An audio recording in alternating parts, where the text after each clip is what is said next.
A woman stands before the man who betrayed her, not with tears, but with absolute power.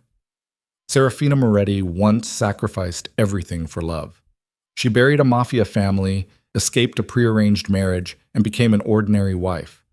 But when the husband she trusted most cruelly betrayed her, what awakened within her was not pain, but the blood of a queen. Now she returns to the throne, and Adrian Cole is about to understand. There are women you should never lose. Follow this story to the end, like, and comment the name of the city you're watching to let me know how far my story has progressed. The rain came down in sheets the night Seraphina Moretti walked away from everything she'd ever known. Not the Mafia empire, not the blood money or the armed guards stationed outside her childhood bedroom. She walked away from all of that later, when it mattered less. That first night, at 19, she walked away from her father's office with her hands shaking and her breath coming too fast, the taste of rebellion sharp and metallic on her tongue. "You'll marry Lucienne Varelli in the spring." Her father hadn't looked up from his desk when he said it. Giovanni Moretti never looked up when he delivered verdicts. The families have agreed. It's done. She'd stood there in the doorway, her spine straight the way he'd taught her, her face blank the way her mother never managed. "And if I refuse?" That made him look up. His eyes were dark, flat, the same eyes she saw in the mirror every morning. "You won't." But she did. 3 months later, she was enrolled at Ashford University under the name Sarah Vincent, living in a cramped dormitory that smelled like old carpet and someone else's laundry detergent. The scholarship she didn't need sat framed on her desk, a prop, really, but a convincing one. She'd cut her hair shorter, bought clothes from thrift stores, learned to blend in with girls who complained about student loans and part-time jobs, who had no idea what it meant to have blood under your fingernails that wasn't your own. She thought she'd escaped. She thought wrong, but she wouldn't know that for years. Adrian Cole noticed her in Economics 201, winter semester. She remembered the exact moment because she'd been staring out the window, watching snow fall on the quad, thinking about how her father used to say snow covered everything but changed nothing. The dirt was still there underneath. You just couldn't see it for a while. "You always look like you're somewhere else." She turned. He was leaning back in the seat beside her, all-American confidence and easy smile. Blonde hair that looked professionally careless, blue eyes that probably got him out of traffic tickets. The kind of handsome that knew it was handsome but pretended otherwise. "Maybe I am," she said. "Somewhere better than macroeconomic theory?" "Everywhere is better than macroeconomic theory." He laughed. It was a good laugh, genuine and unguarded. She decided right then that she liked him, which was a mistake, but she was 19 and trying very hard to be someone else. Someone who made mistakes. Someone who laughed at boys' jokes and went to parties and didn't know how to field strip a Glock in under 30 seconds. "Adrian Cole." He held out his hand. She took it. His palm was warm, uncalloused, safe. "Sarah Vincent." The lie came easily. She'd been practicing it for months. They got coffee after class. Then they got coffee again. Then it wasn't just coffee. It was late-night diners and study sessions that devolved into arguments about philosophy. And eventually, inevitably, it was his mouth on hers in the stairwell of her dorm building, tasting like cinnamon gum and something electric she didn't have a name for. "I'm falling for you," he told her 6 weeks in, his forehead pressed against hers, his breath fogging in the February cold. She should have run. She should have called her father's people, had them extract her quietly, disappeared back into the world she came from. Instead, she kissed him and whispered, "Me too." That was her first real mistake. Everything else followed like dominoes falling in slow motion. They dated through the spring. She met his parents, William and Margaret Cole, old money from Connecticut, the kind of people who summered in the Hamptons and knew which fork to use without thinking about it. They liked her immediately, which felt like swallowing glass. Margaret kept touching her arm, calling her dear, asking about her family in that polite way that meant she'd already decided Sarah came from nothing, and that was fine. How progressive, how modern. "She's lovely," Margaret told Adrian when she thought Sarah couldn't hear. "A bit mysterious, but that's charming at her age. She'll grow out of it." Sarah smiled and said nothing. She'd gotten good at smiling and saying nothing. Adrian graduated that spring with a degree in business and a job offer from a consulting firm in the city. She had another year left, but he waited. He got an apartment. He talked about their future like it was a foregone conclusion, and she let him because some part of her, the part that was still 19 and stupid and desperate to be normal, wanted to believe it could work. "Move in with me," he said one night, tangled in her dorm room sheets. "After you graduate, we'll get a place together. Something with big windows and a kitchen you can actually turn around in." "Adrian, I'm serious." He propped himself up on one elbow, his face earnest in the dark. "I love you, Sarah. I want to build a life with you." The words lodged in her throat. "I'm not who you think I am. My real name is Seraphina Moretti. My father kills people. I was supposed to marry a man who makes your worst nightmares look like bedtime stories. What came out instead was, okay." "Yeah? Yeah." He kissed her like she'd given him the world. Maybe she had. Maybe she'd given him a world that never existed in the first place. She graduated summa cum laude. Her father didn't come to the ceremony. She hadn't invited him. She hadn't spoken to him in almost 2 years, and the silence between them was its own kind of language. He knew where she was. She knew he was letting her pretend, for now, that she'd actually gotten away. The apartment Adrian found had big windows, just like he'd promised. It was on the 4th floor of a converted brownstone in a neighborhood where people jogged in the mornings and argued about recycling in the elevator. Sarah learned to cook pasta without burning it. She got a job at an art gallery that paid almost nothing but looked good on paper. She went to dinner parties with Adrian's colleagues and laughed at their jokes and never, ever mentioned that she could recognize money laundering schemes from across a room. "You're so quiet at these things," Adrian said one night, loosening his tie as they rode the elevator up. "You barely said 10 words all night." "I'm just tired." "You're always tired lately." He wasn't looking at her. "Is everything okay?" "Everything's fine." It wasn't fine. Nothing about it was fine. She was walking around in someone else's skin, speaking someone else's lines, and the weight of it was starting to crack her ribs from the inside. But she smiled and kissed his cheek and told herself that this was what normal felt like. Normal was supposed to be hard. He proposed on a Saturday in October, 3 years after they'd met. They were walking through Central Park, leaves crunching under their feet, his hand warm around hers. He stopped by the Bethesda fountain, and she knew what was coming before he dropped to one knee because she'd been trained since childhood to read people's intentions 3 moves ahead. "Sarah Vincent," he said, the ring box open in his palm, "will you marry me?" She should have said no. She should have told him the truth right there. Let him hate her. Let him walk away clean. Instead, she looked at his hopeful face and thought about the girl she used to be, the one who'd walked away from her father's office with her hands shaking. And she said yes.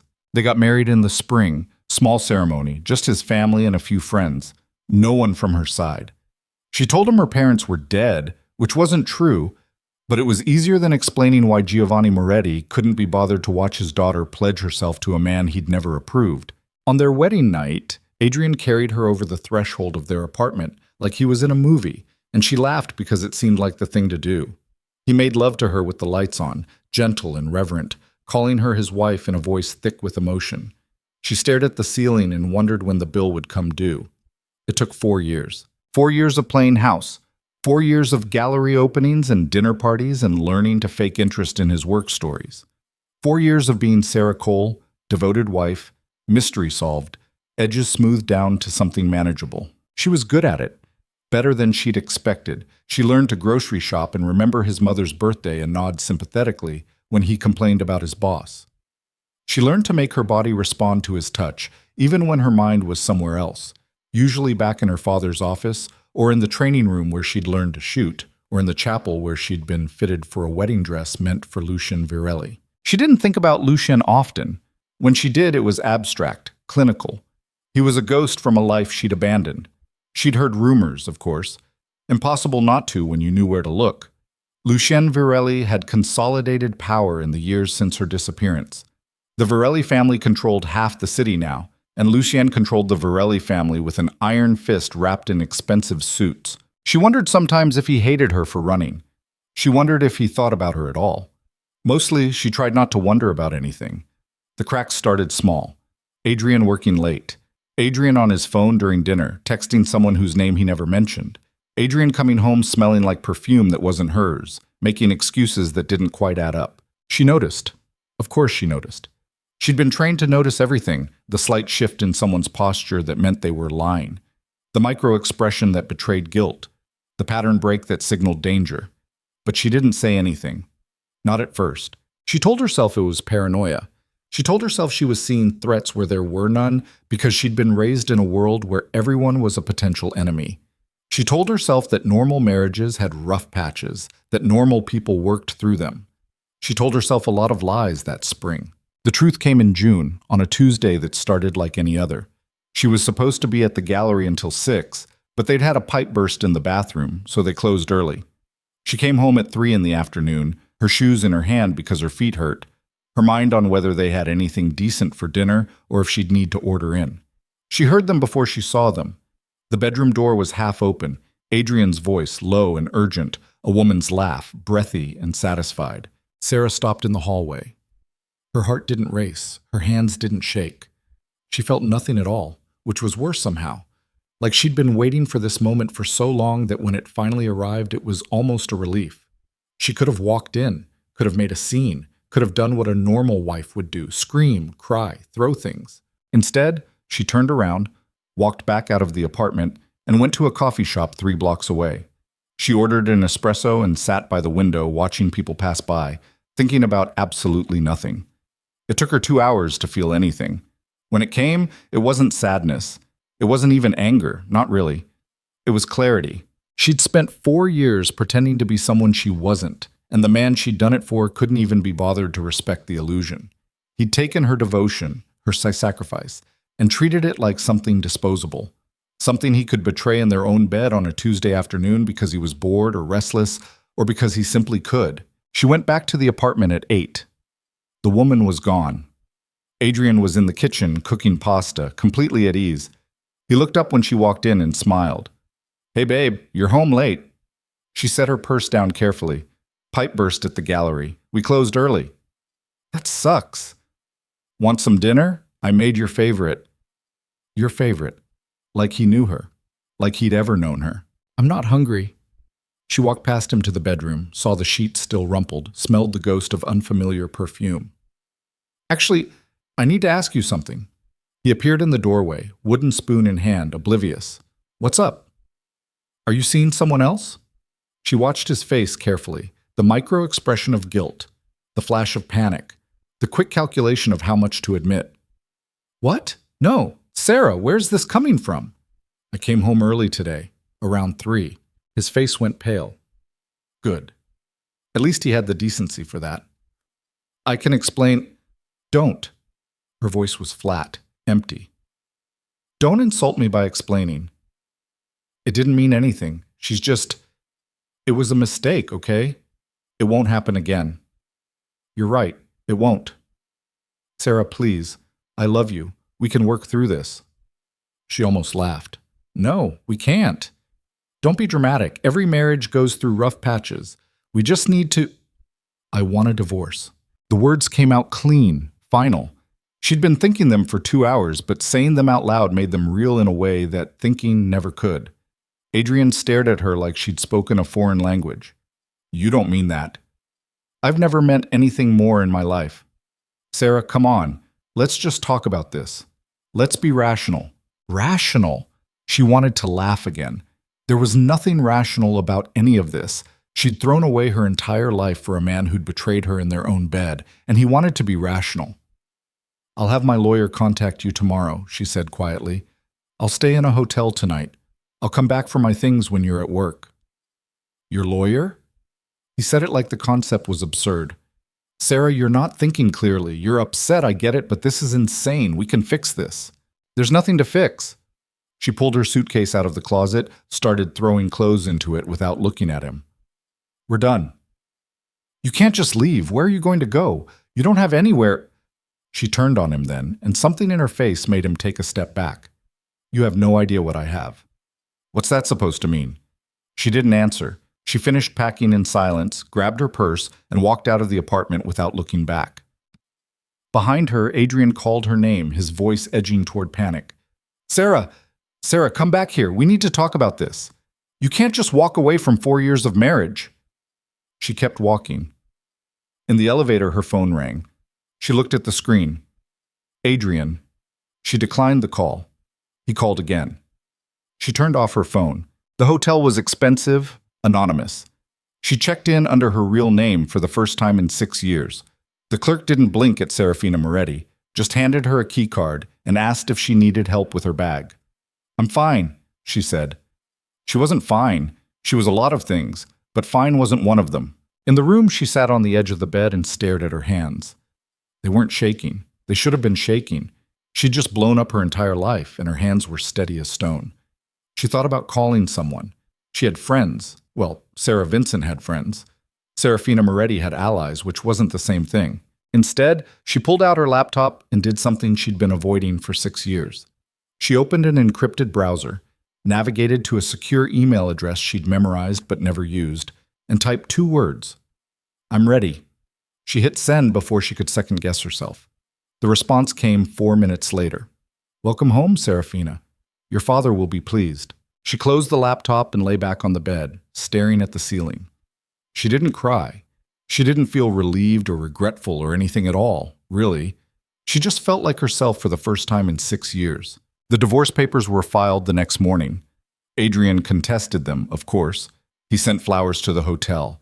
He showed up at the gallery, causing a scene until security escorted him out. He called and texted and emailed, cycling through anger and desperation, and finally, when nothing else worked, threats. "You think you can just walk away from me? You think you're better than this? Than us?" She didn't respond. She had lawyers for that now, very good lawyers, the kind who made problems disappear quickly and quietly.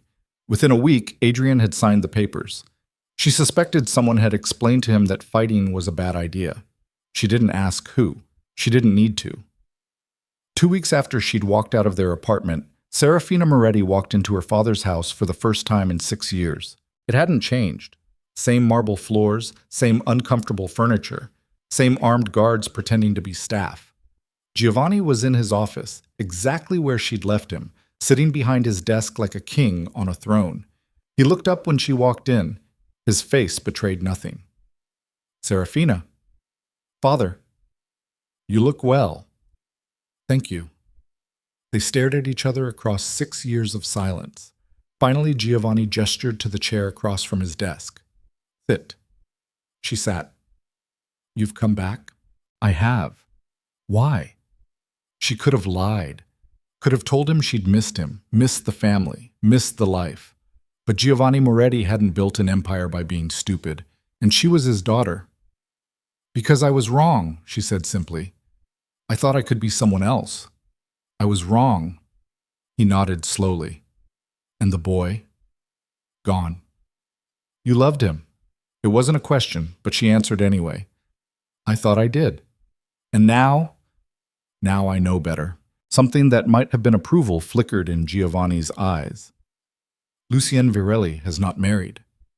Her spine stiffened. "Father, he's been waiting for you." "That's not possible. It's been 6 years. 6 years during which he's refused every match proposed to him. 6 years during which he's asked me once a year on your birthday if you were ready to come home." Giovanni leaned back in his chair.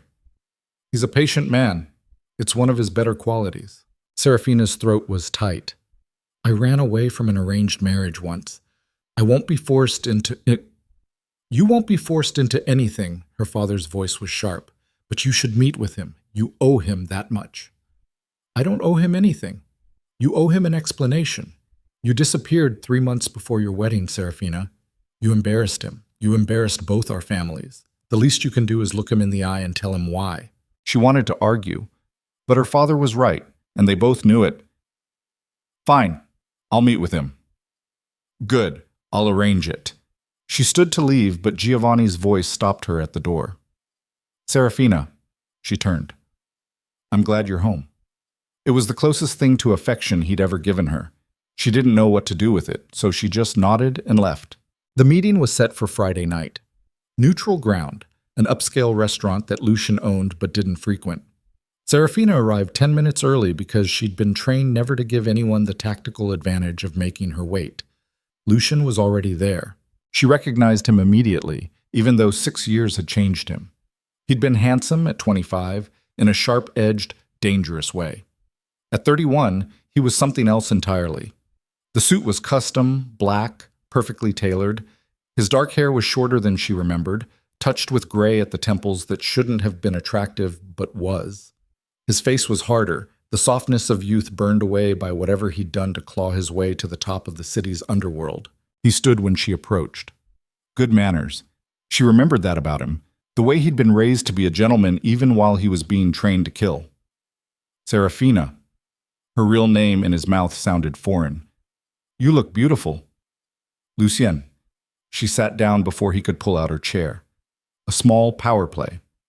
He noticed, she could tell by the slight curve of his mouth. You look well. I survive. He sat across from her, his movements controlled, economical. Thank you for agreeing to meet. My father insisted. Of course he did. His eyes were dark, unreadable. You've been gone a long time. 6 years. 6 years, 2 months, and 17 days. But who's counting? She didn't know if he was joking. His face gave nothing away. The waiter came, poured wine, took their orders, and disappeared. Seraphina took a sip of her wine and waited. This was his meeting. Let him lead. I'm not going to ask where you've been, Lucien said finally. I know where you've been, who you've been with, what you've been doing. Ice slid down her spine. You've been watching me. I've been aware of you. There's a difference. That's a violation of… Of what? Our engagement? His voice was soft, dangerous. The engagement you ran away from without a word? The engagement that was supposed to unite our families, strengthen our position, secure our future? That engagement? She met his eyes steadily. I was 19. I didn't want to marry a stranger. So you married a different stranger instead. He leaned back, his expression unreadable. How did that work out for you? The anger came fast and hot, surprising her. You have no right. I have every right. He didn't raise his voice, but the words landed like bullets. You were mine, Seraphina. You were promised to me, and you threw it away for what? A boy who didn't even know your real name? A boy who betrayed you the second you let your guard down? How do you know about that? I know everything about you. I've known everything about you since the day you disappeared. He took a sip of his wine, calm, controlled. Did you really think I'd just let you go? That I'd move on and forget? You were supposed to be my wife, my partner, my equal, and you chose him instead. I chose myself. No. Lucien's eyes were hard. You chose a fantasy. You chose to play pretend in a world that was never going to accept you. And when it all fell apart, you came running back home. I didn't come running anywhere. I walked away. From him. But you came back to this, to us. He gestured vaguely at the restaurant, the world beyond it. Because this is who you are, Seraphina. You can cut your hair and change your name and pretend to be normal, but the blood in your veins doesn't lie. She wanted to throw her wine in his face. She wanted to walk out. She wanted to prove him wrong, but she couldn't, because he was right. What do you want from me, Lucien? What I've always wanted. He leaned forward, his eyes locked on hers. Marry me. She almost laughed. You can't be serious. I'm always serious. It's been 6 years. You can't possibly still want…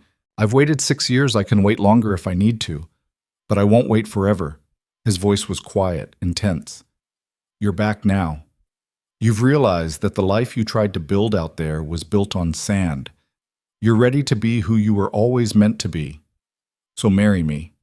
Honor the agreement our fathers made. Stand beside me the way you were always supposed to.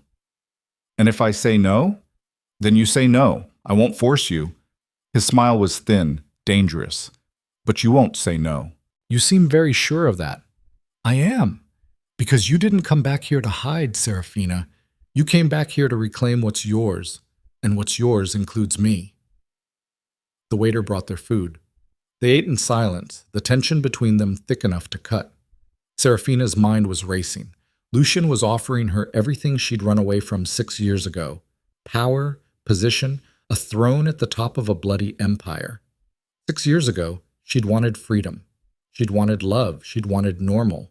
Now she knew better. Normal was a lie people told themselves to feel safe. Love was a weapon that could be used against you. Freedom was an illusion for people who didn't understand that the cage was inside you, not outside. But power? Power was real. Power was something you could hold in your hands and wield like a blade. Power meant no one could ever hurt you again.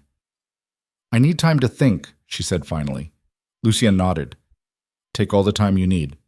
But Seraphina? Yes? Don't take too long. The city is changing. New players are trying to move in. We need to show a united front. We need to show strength. He reached across the table, his hand covering hers. His palm was warm, his grip firm. We need each other. She looked down at their joined hands. 6 years ago, the thought of marrying Lucien Virelli had terrified her. Now it felt like the only move that made sense. I'll give you my answer in a week, she said. A week. He released her hand, sat back. I'll take it. They finished dinner. Lucien paid. He walked her to her car, a sleek black sedan that Giovanni had provided, and opened the door for her.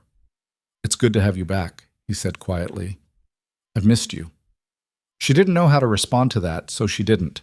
She just got in the car and drove away, watching him in the rearview mirror until he disappeared. The week passed in a blur.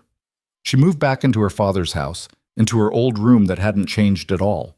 Her mother appeared at dinner on Tuesday, thin and elegant and distant as always, kissing Seraphina's cheek like she'd been gone for a weekend instead of 6 years. Welcome home, darling. I hope you've learned your lesson. Seraphina smiled and said nothing. She spent the days reacquainting herself with the family business, sitting in on meetings, listening to her father negotiate deals that involved construction contracts and offshore accounts, and subtle threats delivered in boardrooms instead of back alleys. Remembering how all of this worked, remembering who she used to be before she tried to be someone else. On Friday night, she knocked on her father's office door. Come in. She walked in, closed the door behind her. Giovanni looked up from his desk, his expression neutral. I've made my decision, she said. And? I'll marry Lucien. Her father's face didn't change, but she saw the satisfaction in his eyes. Good. I'll make the arrangements. I have conditions. Now Giovanni raised an eyebrow. Oh? This won't be a traditional marriage. I won't be some mafia wife who stays home and throws parties. I want in. Full partnership. Equal say in family business decisions. That's for you and Lucien to negotiate. I'm telling you first, if he can't agree to those terms, the wedding is off. Giovanni studied her for a long moment. Then he nodded. You've grown up, Seraphina. I had to. Yes, you did. He paused. I'm sorry for that. It was the closest thing to an apology she'd ever get from him. She took it. When should we schedule the wedding? Soon. Lucien was right. We need to show strength. I'll speak to him tomorrow. We'll aim for 3 weeks from now. 3 weeks. It felt impossibly fast and somehow not fast enough. She left her father's office and went to her room, pulled out her phone, and stared at Adrian's number. He'd stopped calling after the first week, once the lawyers had made it clear that fighting was pointless. She wondered what he was doing now, if he missed her, if he regretted it. She wondered if she cared. She deleted his number and went to bed. The wedding was planned with military precision. Guest list carefully curated, only the most important families, the most crucial allies. Venue secured, an estate outside the city, private, heavily guarded. Dress selected, white silk, elegant, appropriate for a queen. Seraphina went through the motions with detached efficiency. This wasn't like the first time, when she'd been young and terrified and planning her escape. This time, she knew exactly what she was walking into. This time, she was choosing it. Lucien met with her 3 times before the wedding. Once to discuss business terms, he agreed to her conditions without hesitation, which surprised her. Once to discuss the ceremony itself, brief, he wanted it over with so they could get to work. Once to discuss expectations. I won't love you, she told him bluntly during that 3rd meeting. I can respect you, I can work with you, I can be loyal, but I can't love you. Lucien smiled.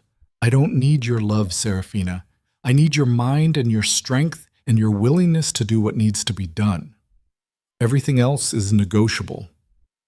And if I want separate bedrooms, then we'll have separate bedrooms. And if I change my mind later, then we'll renegotiate. He leaned forward, his expression serious.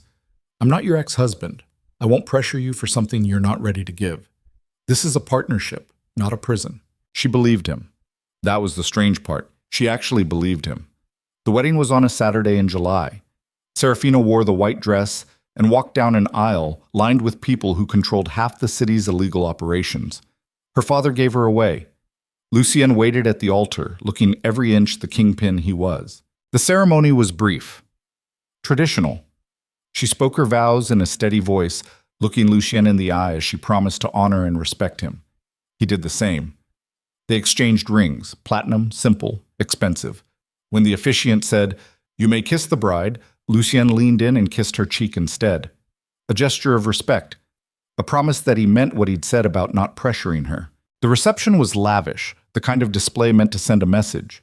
The Moretti and Varelli families were united now. Anyone who wanted to challenge them would have to go through both. Seraphina moved through it all like a ghost, smiling and accepting congratulations and dancing with Lucien when the time came. His hand on her waist was firm, but not possessive. His eyes on her face were thoughtful, calculating. "You're thinking about him," he said quietly as they swayed to the music. "Who?" "Your ex-husband. You're wondering if he heard about this, if he knows you've remarried." She should have denied it. Instead, she said, "Yes." "Good. He should know. He should understand what he lost." "It doesn't matter." "It matters." Lucien pulled her slightly closer, his voice dropping. "Because in 3 weeks, I'm hosting a gala. Private, exclusive. The most powerful people in the city will be there, and I'm going to make sure Adrian Cole gets an invitation." Her heart stopped. "Why?" "Because you need closure, and because he needs to see exactly who you really are." Lucien's smile was cold, predatory. "He thought you were small, manageable, disposable. Let's show him how wrong he was." She should have said no. Should have told Lucien it was petty, unnecessary, beneath them both. But the part of her that was still wounded, still angry, still burning with the humiliation of being betrayed in her own bed, that part whispered yes. "Invite him," she said quietly. Lucien's smile widened. "With pleasure." The music swelled, they danced, and Seraphina Moretti Varelli began to plan exactly how she would destroy the man who'd thought he could break her. But first, she would let him come to her. The invitation went out on a Monday morning, hand-delivered by a courier in a black suit who didn't smile and didn't wait for a response. Adrian Cole opened the heavy cream envelope at his desk, his coffee going cold beside his keyboard, and read the embossed text 3 times before his brain could process what it was saying. "Mr. Lucien Varelli requests the honor of your presence at a private gala celebrating recent union and prosperity. Saturday, August 15th, 8 o'clock. The Velmont Estate. Black tie required. There was no RSVP card. No +1 option. Just the invitation and a smaller card tucked inside with a handwritten note in elegant script. Your attendance is expected." Adrian's hand started shaking. He set the invitation down carefully, like it might explode, and stared at it. Lucien Varelli. The name had been in the news lately. Business acquisitions, charity donations, the kind of legitimate front that barely concealed what everyone knew he really was. Mafia. Old money crime family. The kind of man who smiled at fundraisers and had people killed before breakfast. Why the hell would Lucien Varelli invite him to anything? Adrian pulled out his phone, typed Lucien Varelli into the search bar, and started scrolling. Most of it was society page garbage. Photos from galas, mentions of real estate deals, carefully worded articles that danced around what he actually did for a living. But then Adrian found it, buried in a lifestyle blog post from 3 weeks ago. Lucien Varelli, 31, wed Seraphina Moretti, 25, in a private ceremony at the Hillcrest Estate. The union joins 2 of the city's most prominent families. There was a photo. Lucien in a perfect tuxedo, dark and dangerous and completely at ease. And beside him, in white silk that probably cost more than Adrian's car, was Sarah. Except it wasn't Sarah. Not the Sarah he'd known. This woman held herself like a blade, spine straight, chin up, eyes sharp enough to cut. Her hair was longer, styled in a way that screamed money. Her smile was polite and empty, and nothing like the soft, uncertain smile he remembered. The caption identified her as Seraphina Moretti. Adrian read it again. Moretti. Not Vincent. Moretti. He pulled up a new search. Seraphina Moretti. The results made his stomach drop. Giovanni Moretti's daughter. Disappeared 6 years ago under mysterious circumstances. rumored engagement to Lucienne Varelli called off. And now, apparently back and married to the man she'd run away from, his Sarah. His quiet, mysterious Sarah who'd worked at an art gallery and cooked pasta and never talked about her family. That Sarah was the daughter of one of the most powerful crime bosses in the city. His coffee was definitely cold now. Adrian pushed it away, his mind racing. She'd lied to him. Their entire relationship had been built on lies. She wasn't some scholarship kid from nowhere. She was Mafia royalty slumming it in the real world, and he'd been too stupid to see it. And now she'd married Lucienne Varelli, and Lucienne Varelli was inviting him to a gala. This wasn't an invitation. It was a summons. Adrian should have thrown it away, should have ignored it, should have done anything except what he did, which was call his assistant and tell her to clear his schedule for Saturday night. Because beneath the fear and the shock and the anger, there was something else. Curiosity. A sick, twisted need to see her again, to understand what the hell had happened, to know if any of it had been real. He told himself he was going to get closure. He told himself he was going because refusing would be cowardly. He was lying to himself, but he'd gotten good at that. The week crawled by. Adrian went to work, sat through meetings, smiled at clients, and the whole time his brain was stuck on Saturday night. What would he say to her? What would she say to him? Would she even acknowledge him, or would he just be another face in the crowd, there to bear witness to her new life? By Friday, he'd changed his mind 6 times about going. By Saturday afternoon, he was standing in his apartment in his underwear, staring at the tuxedo hanging on his closet door, wondering what the hell he was doing. His phone buzzed. Text from Marcus, his college roommate, and the closest thing he had to a best friend. Drinks tonight? Haven't seen you in weeks. Adrian typed back, can't. Got a thing. What kind of thing? Just a thing. You're being weird. Everything okay? No. Nothing was okay. His ex-wife was actually Mafia royalty. She'd lied to him about everything, and he was about to walk into a room full of criminals to see her on the arm of a man who probably had a body count. Yeah, man. All good. Catch up next week. He put the phone down and started getting dressed. The Velmont estate was 40 minutes outside the city, tucked away behind gates and walls and security that looked polite but scanned him with eyes that missed nothing. Adrian gave his name to a man with an earpiece and a bulge under his jacket, and after a tense moment where he was certain they were going to turn him away, the gates opened. The driveway was lined with luxury cars. Bentleys, Maseratis, a few vehicles Adrian couldn't even identify. He parked his Audi between a Rolls-Royce and a Tesla and felt immediately out of his depth. The estate itself was massive, old money architecture, all marble and columns, and the kind of excessive wealth that didn't need to announce itself because everyone already knew. Adrian walked up the steps, gave his invitation to another security guard, and stepped inside. The ballroom was stunning. Crystal chandeliers, champagne fountains, women in gowns that cost more than his rent, and men in tuxedos that fit like they'd been sewn directly onto their bodies. A string quartet played in the corner. Waiters circulated with trays of champagne and hors d'oeuvres that Adrian couldn't pronounce. He grabbed a champagne flute just to have something to do with his hands and tried to blend in. It didn't work. He could feel eyes on him, assessing, dismissing. These people knew their own. They could smell an outsider. Adrian Cole. He turned. The man approaching was older, maybe 60, with silver hair and a smile that didn't reach his eyes. He wore his tuxedo like armor. I'm sorry, have we met? Giovanni Moretti. The man offered his hand. Adrian shook it automatically, his brain screaming danger, danger, danger. You were married to my daughter. Adrian's mouth went dry. Mr. Moretti, I didn't realize, that she was my daughter? Yes, I gathered that. Giovanni's smile sharpened. She was very good at pretending to be someone else. One of her many talents. I'm not sure why I'm here. Aren't you? Giovanni gestured vaguely at the room. You're here because Lucienne invited you, and Lucienne invited you because my daughter asked him to. And my daughter asked him to because she has unfinished business with you. Adrian's heart was hammering. What kind of business? That's between you and her. But a word of advice, Mr. Cole. Giovanni leaned in slightly, his voice dropping. My daughter is not the woman you married. That woman was a fantasy. The woman here tonight is real, and she is very, very dangerous. So when you speak to her, I suggest you choose your words carefully. He walked away before Adrian could respond, disappearing into the crowd like smoke. Adrian downed his champagne in one gulp and grabbed another from a passing waiter.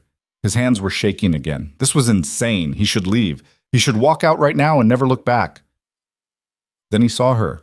She was on the far side of the room, standing beside Lucien Varelli, and the sight of her punched all the air out of Adrian's lungs. She wore black, a gown that was elegant and severe and made her look like she could kill someone without breaking a sweat. Her hair was up, exposing the line of her neck, the sharp angle of her jaw. Diamond earrings caught the light. Her hand rested on Lucien's arm with casual ownership. She was laughing at something someone said, her head tilted back slightly, and Adrian felt something twist in his chest because he'd never seen her laugh like that. Not in 4 years of marriage, not once. As if she could feel him watching, Seraphina turned her head and looked directly at him. Her smile didn't falter. Her eyes didn't widen. She just looked at him with the kind of cool assessment someone might give a piece of furniture they were deciding whether to keep or throw away. Then she said something to Lucien, squeezed his arm, and started walking toward Adrian. Every instinct screamed at him to run. He stayed frozen in place, watching her approach, champagne flute gripped so tight he was surprised it didn't shatter. She stopped 3 feet away, close enough to speak quietly, far enough to maintain distance. Adrian? You came. Her voice was different. Same pitch, same tone, but there was steel underneath now. Authority, like she'd been playing a part before and had finally stopped. Sarah. The name came out strangled. Seraphina, she corrected gently. Sarah was someone else. Someone who doesn't exist anymore. Right, Seraphina. He couldn't stop staring at her. You lied to me. Yes? About everything. Not everything, but most things, yes. Why? She tilted her head, considering. Because I wanted to be normal. Because I was 19 and stupid and thought I could run away from who I was. A pause. Because I thought love would be enough to make me someone different. And was it? Enough? Her smile was sad, sharp.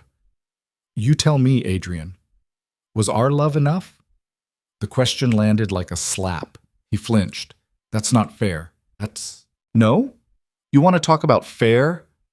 Her voice stayed quiet, controlled, but he could hear the edge in it. I gave you 4 years. I gave you everything I had. I buried who I was, what I came from, all of it. I played the perfect wife. I learned to cook your favorite meals and laugh at your colleagues' jokes and pretend I didn't notice when you started fucking your secretary. She wasn't my secretary. I don't care what her job title was. Seraphina's eyes were cold, flat. You betrayed me. In our bed. On a Tuesday afternoon because you thought I was too small and too devoted and too pathetic to ever leave you. I made a mistake. I tried to apologize. You tried to manipulate me into staying. There's a difference. She took a step closer. Adrian could smell her perfume now, something expensive and unfamiliar. But I'm not angry anymore, Adrian. I was for a while. Then I realized something. What? You did me a favor. You showed me that the life I was trying to build was built on sand. You reminded me who I really am, so thank you. She raised her champagne flute in a mock toast. Truly, I wouldn't be here without you. Adrian's face was burning. Around them, conversations continued, but he could feel eyes on them. People watching, listening. Is that why I'm here? So you can humiliate me? Humiliate you? Seraphina looked genuinely puzzled. Adrian, you humiliated yourself. I'm just giving you the opportunity to see the consequences. What consequences? She smiled. It was the most terrifying thing he'd ever seen. Look around. Really look. What do you see? He looked. The room full of wealthy, powerful people. The security guards stationed at every exit. The deference everyone showed to Seraphina and Lucien as they moved through the crowd. I see criminals, he said quietly. You see power, Seraphina corrected. You see the people who actually run this city. Politicians, judges, business owners, everyone who matters. And they're all here because my husband and I invited them. Because when we speak, they listen. Your husband. You married him. I did. Do you love him? I respect him. I trust him. I work with him as an equal partner. She paused. He would never betray me in our bed with someone half his age because he was bored. The words hit like bullets. Adrian felt his face go white. That's not what... She was 28. I don't care how old she was. You made a choice. You chose her over me, and now you get to live with that choice while I live with mine. Seraphina gestured at the ballroom, at Lucien watching them from across the room, at the empire spread out before her. I'd say I got the better deal. Adrian couldn't breathe, couldn't think. You're insane, you know that? This whole thing, your family, this life. It's insane. Maybe, but it's honest. No one here pretends to be something they're not. No one lies about who they are or where they come from or what they want. Her eyes locked on his. Can you say the same? What's that supposed to mean? It means you fell in love with a lie because the truth, that you were marrying up, that you'd found a woman who could have bought and sold you 100 times over, would have damaged your ego. It means you convinced yourself I was lucky to have you because admitting the opposite was too much for your pride to handle. That's not true, isn't it? You never asked about my family, Adrian, never pushed when I deflected. You were happy to believe I came from nothing because it made you feel important, generous, like you were saving me from something. Seraphina's voice was almost pitying now. But I was never the one who needed saving. Someone cleared their throat behind her. Adrian looked up to see Lucien Varelli approaching, moving with the kind of controlled grace that made it clear he knew exactly how dangerous he was. Darling, Lucien said, his hand settling on the small of Seraphina's back, possessive but not controlling. You've been monopolizing our guest. Just catching up. Seraphina's face softened when she looked at Lucien. Not love exactly, but something like partnership, understanding. Adrian was just leaving. Was I? Adrian heard himself say. Lucien smiled. It didn't reach his eyes. I think that would be best. But before you go, I wanted to thank you personally. Thank me? For being exactly who you are. For showing Seraphina that the world she was trying to build with you was a house of cards. Lucien's hand tightened slightly on Seraphina's back. She's where she belongs now, with me. Running an empire instead of running from one. You're welcome to her, Adrian spat, anger finally breaking through the shock. She's a liar, a fraud. Everything about her is fake. Everything about Sarah Vincent was fake, Lucien agreed. But Seraphina Moretti Varelli is very, very real. And she's mine. Lucien, Seraphina's voice held a warning. He's not worth it. You're right, he's not.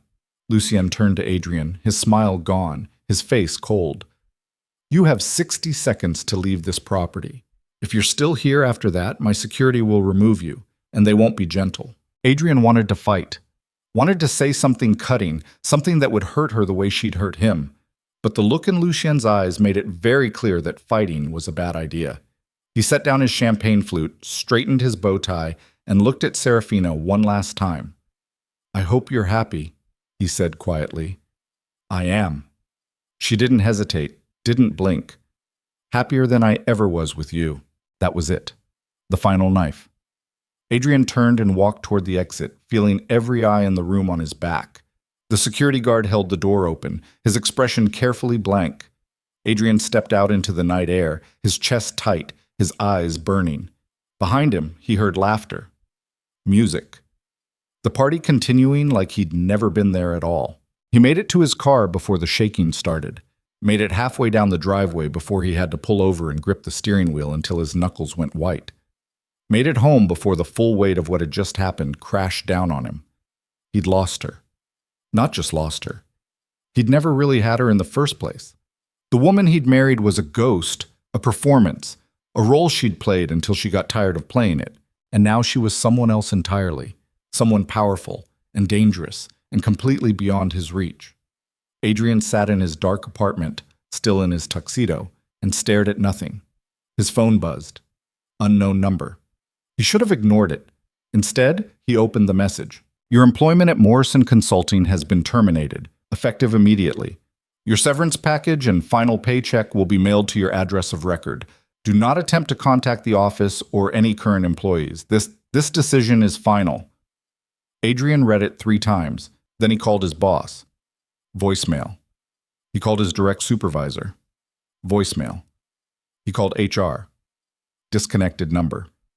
Another text came through. Different number. Your lease at 447 Park Avenue, Unit 4B, will not be renewed. You have 30 days to vacate the premises. Please coordinate with building management for move-out procedures. Then another. Your membership at Eastside Athletic Club has been revoked due to violation of membership terms. Your access card has been deactivated. Another. Your application for credit extension has been denied. Your current credit accounts will be reviewed for closure. They kept coming. One after another. Job gone. Apartment gone. Gym membership. Country club access. Professional associations. Everything that made up his life, his network, his identity in this city, systematically stripped away. Adrian's hands were shaking so badly he almost dropped the phone. One final message. This one from a number he recognized. Giovanni Moretti. You should have chosen your words more carefully, Mr. Cole. My daughter is not someone you dismiss as a fraud. Consider this a lesson in respect. Leave the city. Start over somewhere else. Because if you stay, what happens next will be much worse. Adrian stared at the message until the screen went dark. They were erasing him. Seraphina and Lucian together were systematically destroying his life.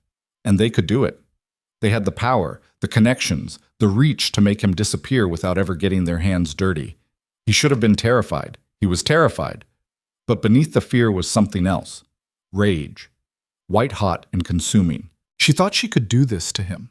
Invite him to her little party, humiliate him in front of her criminal friends, and then ruin his life because he dared to point out what she was? No, he wasn't going down without a fight. Adrian pulled out his laptop and started searching. If Seraphina Moretti Virelli wanted to play games, fine. He'd play. He'd find dirt on her family, her husband, the whole rotten empire they'd built. He'd go to the police, the FBI, anyone who would listen. He'd expose them all. He spent 3 hours digging through public records, news archives, court documents. He found mentions of investigations that went nowhere, witnesses who recanted, prosecutors who suddenly dropped cases, a pattern of corruption so deep and so protected that going after it would be suicide. But he didn't care anymore. They'd already destroyed him. What did he have left to lose? His phone rang. Unknown number again. He answered without thinking. Mr. Cole? The voice was smooth, professional, vaguely familiar. My name is Detective Sarah Chen with the Organized Crime Task Force.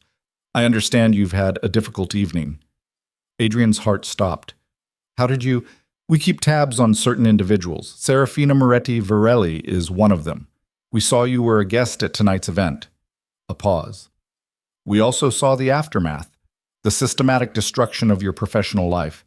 I'm sorry that happened to you. Why are you calling me? Because we've been trying to build a case against the Moretti and Virelli families for years, and we've gotten nowhere. They're too smart, too careful, too protected. But you were on the inside. You were married to Giovanni Moretti's daughter for 4 years. You must have seen something, heard something, anything we could use. Adrian's mind was racing. I didn't know who she was. She lied about everything. I'm sure she did. But you were still there. You were in her life. And now you have every reason to help us bring them down. Detective Chen's voice was calm, persuasive. Think about it, Mr. Cole. They took everything from you in one night. Your job, your home, your reputation. Don't you want to fight back? If I help you, they'll kill me. Not if we protect you. Witness protection, relocation, new identity. We can make you disappear completely. I don't have anything. I told you I didn't know what... You knew her. You lived with her. You saw how she thought, how she operated, even if you didn't know the full context.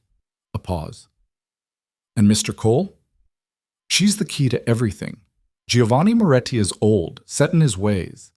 Lucienne Virelli is dangerous but predictable. But Seraphina? She's brilliant, ruthless. She's the one who's going to take this organization into the future. And if we can get to her, we can dismantle the whole thing. Adrian closed his eyes, saw Seraphina's face at the gala, the cold satisfaction in her eyes when she'd told him she was happy, the casual cruelty when she'd thanked him for breaking her heart. What do you need? He heard himself say. Meet me tomorrow, 10 a.m. There's a coffee shop on 5th and Morrison. Come alone. Don't tell anyone. And Mr. Cole? Detective Chen's voice softened. Thank you. You're doing the right thing. She hung up. Adrian sat in the dark, his laptop glowing in front of him, Detective Chen's number saved in his phone. He was going to do it. He was going to burn her whole world down, consequences be damned. Because if he was going to lose everything, then so was she. Tempt. Seraphina stood on the balcony of the Velmont estate, champagne flute in hand, watching the last guests filter out to their cars. The gala had been a success. Alliances strengthened, messages sent, power confirmed, and Adrian Cole put in his place. She should have felt satisfied. She did feel satisfied. The look on his face when he'd realized exactly what he'd lost, that had been worth every minute of planning. "You're thinking too loud." She turned. Lucien had emerged from the ballroom, his bow tie undone, his jacket slung over one shoulder. He looked tired, but pleased. "Successful night," she said. "Very. Though I think you might have broken your ex-husband." "Good." Lucien moved to stand beside her, leaning against the balcony railing. "Giovanni went a bit far with the systematic destruction of his life, don't you think? He insulted me. In front of everyone, called me a fraud. He was lashing out, wounded pride. I don't care. He needed to learn that actions have consequences." "They do. But Seraphina—" Lucien turned to look at her, his expression serious. "You need to be careful.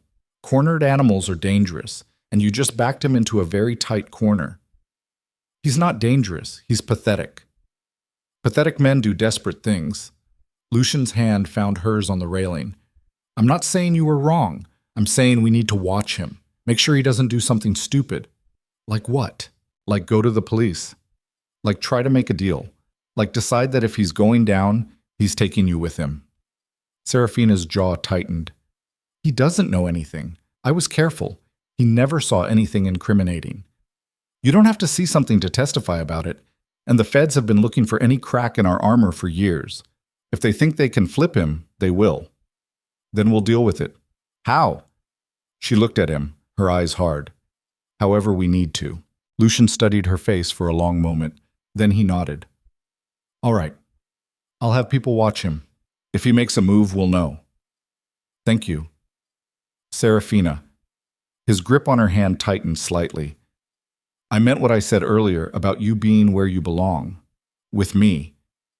"I know. Do you?" He turned to face her fully, his free hand coming up to cup her jaw. "Because sometimes I look at you and I see someone who's still running, just in a different direction. I'm not running from anything. You're running from feeling anything, from letting yourself be vulnerable, from trusting anyone, including me. Trust has to be earned. I've been earning it for weeks, months if you count the 6 years I waited for you to come home." His thumb brushed her cheekbone. "When are you going to let me in?" Seraphina's throat was tight. "This isn't about emotions, Lucien. It's about power, partnership, mutual benefit. It could be about more than that. It can't. I won't let it." "Why?" "Because your last husband betrayed you? Because love makes you weak?" Lucien's voice was gentle but firm. "Love doesn't make you weak, Seraphina. Fear does. And right now, you're terrified." "I'm not afraid of anything. You're afraid of caring about me. You're afraid that if you do, I'll use it against you the way he did." He leaned in, his forehead nearly touching hers. "But I'm not him. I never will be. And the sooner you accept that, the stronger we'll both be." She wanted to pull away, wanted to tell him he was wrong, that she didn't need him or anyone else, that she was perfectly fine building walls between herself and every person who tried to get close. But his hand was warm on her face, and his eyes were honest, and some part of her, the part that was still just Seraphina, underneath all the armor, wanted desperately to believe him. "I need time," she whispered. "I know. I'm patient." He pressed a kiss to her forehead, chaste and sweet. "But don't take too long, because the walls you're building, eventually they'll trap you instead of protect you." He stepped back, giving her space, and walked back inside.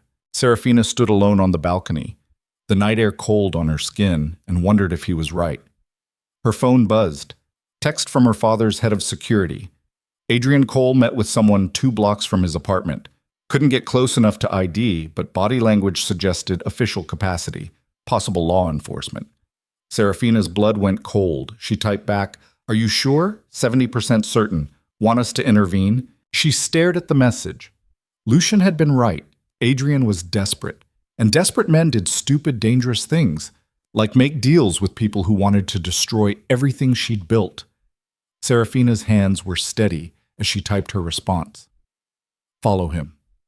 Find out who he's talking to and what he's saying. Do not engage unless absolutely necessary. I need information before we act. Understood. She looked out at the dark grounds, the empty driveway, the gates that kept the world at bay. Adrian Cole was about to learn that there were worse things than losing your job and your apartment. There were things worth protecting, lines you didn't cross, and he just crossed every single one. Adrian Cole arrived at the coffee shop on 5th and Morrison 14 minutes early. He'd barely slept. Every time he closed his eyes, he saw Seraphina's face, cold, satisfied, victorious, and felt the phantom weight of everything he'd lost crushing down on his chest.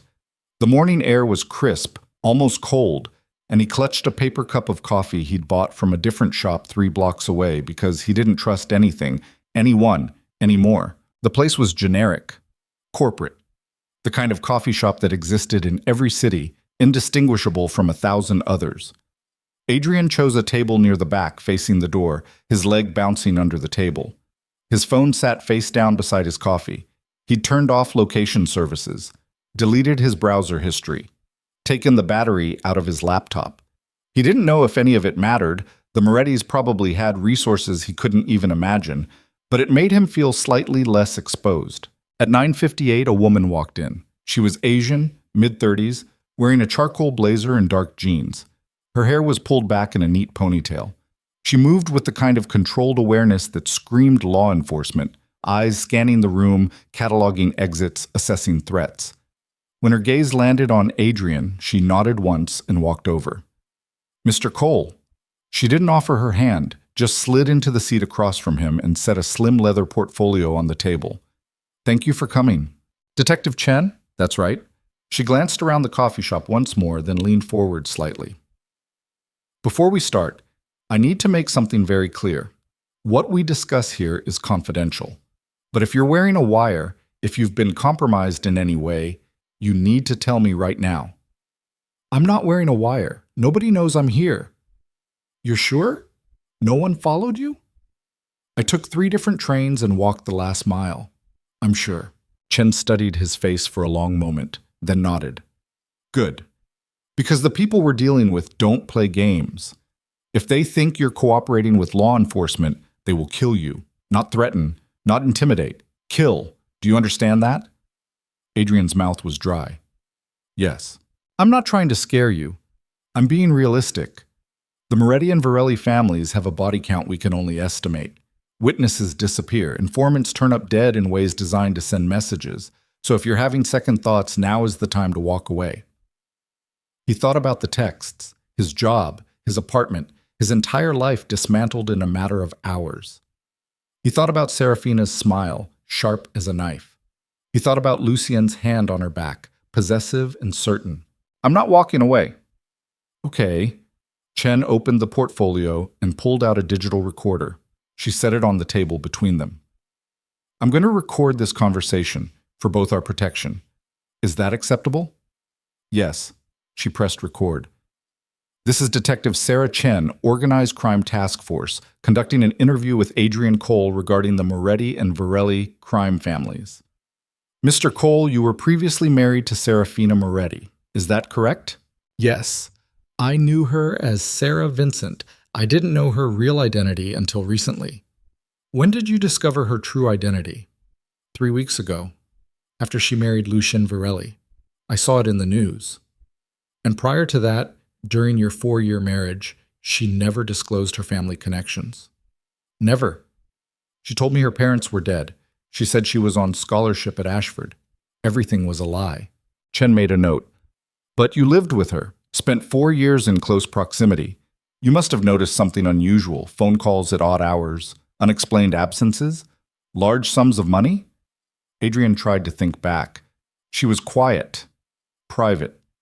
She didn't talk about herself much, but I thought that was just her personality. Did she receive visitors? Mail from suspicious sources? No, nothing like that. Did she ever discuss her family's business? Mention names, locations, operations? No, she never mentioned her family at all. Chen's expression tightened slightly. Mr. Cole, I need you to understand something.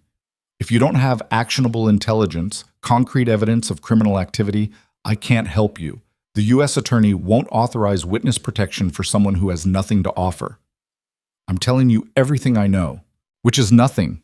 You were married to a high-value target for 4 years, and you learned nothing about her real life. Chen sat back, her tone turning clinical.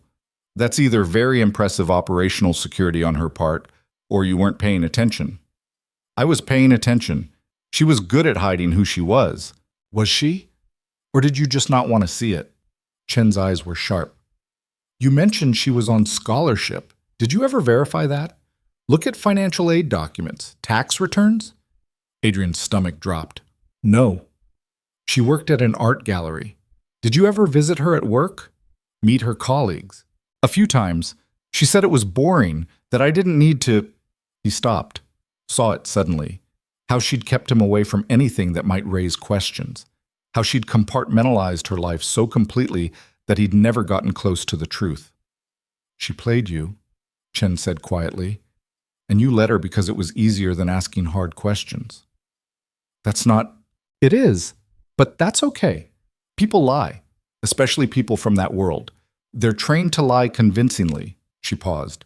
The problem is you don't have anything we can use. No evidence, no testimony about criminal activity, nothing that would hold up in court. Adrian felt panic rising. Then what the hell am I supposed to do? They destroyed my life. They took everything from me, and you're telling me there's nothing you can do? I'm telling you that revenge isn't a good enough reason for us to put you in witness protection. We need evidence, hard evidence, documents, recordings, eyewitness accounts of actual crimes. Chen leaned forward. But here's what I can offer. If you're willing to go back in, if you can get close to her again, gather intelligence, wear a wire, then we can talk about protection. Go back in? She hates me. She just humiliated me in front of half the city's criminal elite. Exactly. She thinks you're neutralized, broken. That makes you useful. Approach her. Apologize. Beg for forgiveness. Tell her you understand who she really is now and you want another chance. Play the pathetic ex-husband who realizes what he lost. She'll never believe that. She might. People like her, people who've spent their whole lives being underestimated, they want to believe they have power over others. If you grovel convincingly enough, she might let you back in just to prove she can. Adrian's hands were shaking. And if she doesn't, then you're on your own. And you should probably leave the city because they will keep coming after you until there's nothing left. The recorder sat between them, red light blinking. Chen watched him with the kind of clinical detachment doctors probably used when delivering terminal diagnoses. Think about it, she said finally. But don't think too long. Every day you wait is another day they tighten the noose. My number's in your phone. When you're ready, call me. She stood, collected her recorder and portfolio, and walked out without looking back. Adrian sat alone in a coffee shop, his untouched coffee gone cold, and tried to figure out how his life had become unrecognizable in the span of 2 weeks. He didn't call Detective Chen. Not that day. Not the next. Instead, he went back to his apartment, the apartment he had 30 days to vacate, and started packing. He had savings. Not much, but enough to disappear for a while. Maybe head west, Colorado or Wyoming. Somewhere the Morettis' reach didn't extend. Somewhere he could start over with a new name and a new story and never think about Seraphina again. He was shoving clothes into a duffel bag when his phone rang. Unknown number. Again. He almost didn't answer. Then, thinking it might be Chen with an update, he picked up. Adrian Cole? The voice was male, unfamiliar, professional. Who is this? My name is Marcus Webb. I'm an attorney representing the Moretti family.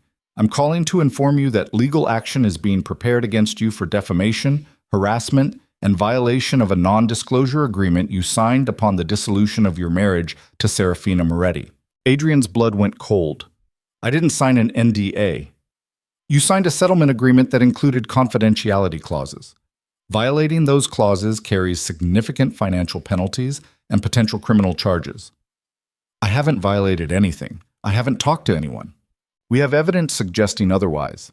Specifically, a meeting this morning at a coffee shop on 5th and Morrison with an individual we believe to be affiliated with law enforcement. A pause. Mr. Cole, I'm going to be very direct with you. My clients are willing to resolve this matter quietly if you cooperate. But if you choose to pursue your current course of action, they will destroy you. Not metaphorically, literally. You will face legal action that will bankrupt you, criminal charges that will imprison you, and social consequences that will ensure you never work in your field again. This is insane. You can't do this. We can, and we will. Unless you agree to cease all contact with law enforcement, leave the city within 72 hours, and sign a more comprehensive non-disclosure agreement. And if I refuse, then you'll find out exactly how far the Moretti family's reach extends. The voice stayed calm, almost bored. You have 24 hours to decide. A courier will deliver the new NDA to your residence this evening. Sign it or face the consequences. The line went dead. Adrian stared at his phone, his heart hammering. They'd known. They'd known about his meeting with Chen within hours, which meant they were watching him, had been watching him the whole time. His apartment suddenly felt exposed, unsafe. He grabbed his duffel bag, his laptop, his wallet, and bolted. He didn't know where he was going, just away, out, anywhere but here. He made it 3 blocks before he saw the car. Black sedan, tinted windows, pulling up alongside him as he walked. The back window rolled down and a man leaned out. Young, professionally dressed, but his eyes were wrong, cold, empty. Mr. Cole, get in the car. I'm not getting in the car. It's not a request. The front passenger door opened and another man stepped out. Bigger, harder. The kind of muscle that didn't need to advertise what it could do. Adrian looked around. The street was busy. People everywhere. Witnesses. They wouldn't do anything here. They couldn't. The bigger man smiled like he'd read Adrian's thoughts. You can get in voluntarily, or we can make a scene. Your choice. But either way, you're coming with us. Adrian's legs felt weak. His mouth tasted like copper. He thought about running, thought about screaming, thought about all the things a normal person might do when being kidnapped in broad daylight. Instead, he got in the car. The door closed. The locks engaged.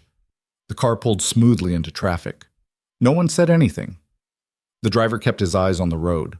The muscle sat beside Adrian, his presence a silent threat.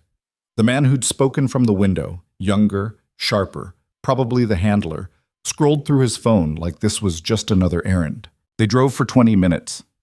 Out of the city, into the industrial district where warehouses crouched like sleeping beasts. The car pulled into a loading bay and stopped. Out, the handler said. Adrian got out. His legs were shaking. The muscle grabbed his arm, not hard enough to bruise, but firm enough to communicate ownership, and guided him through a metal door down a hallway that smelled like oil and concrete, into a room that was empty except for a table and 3 chairs. Sit. Adrian sat. The muscle positioned himself by the door. The handler took the chair across from Adrian, folding his hands on the table like they were about to discuss a business merger.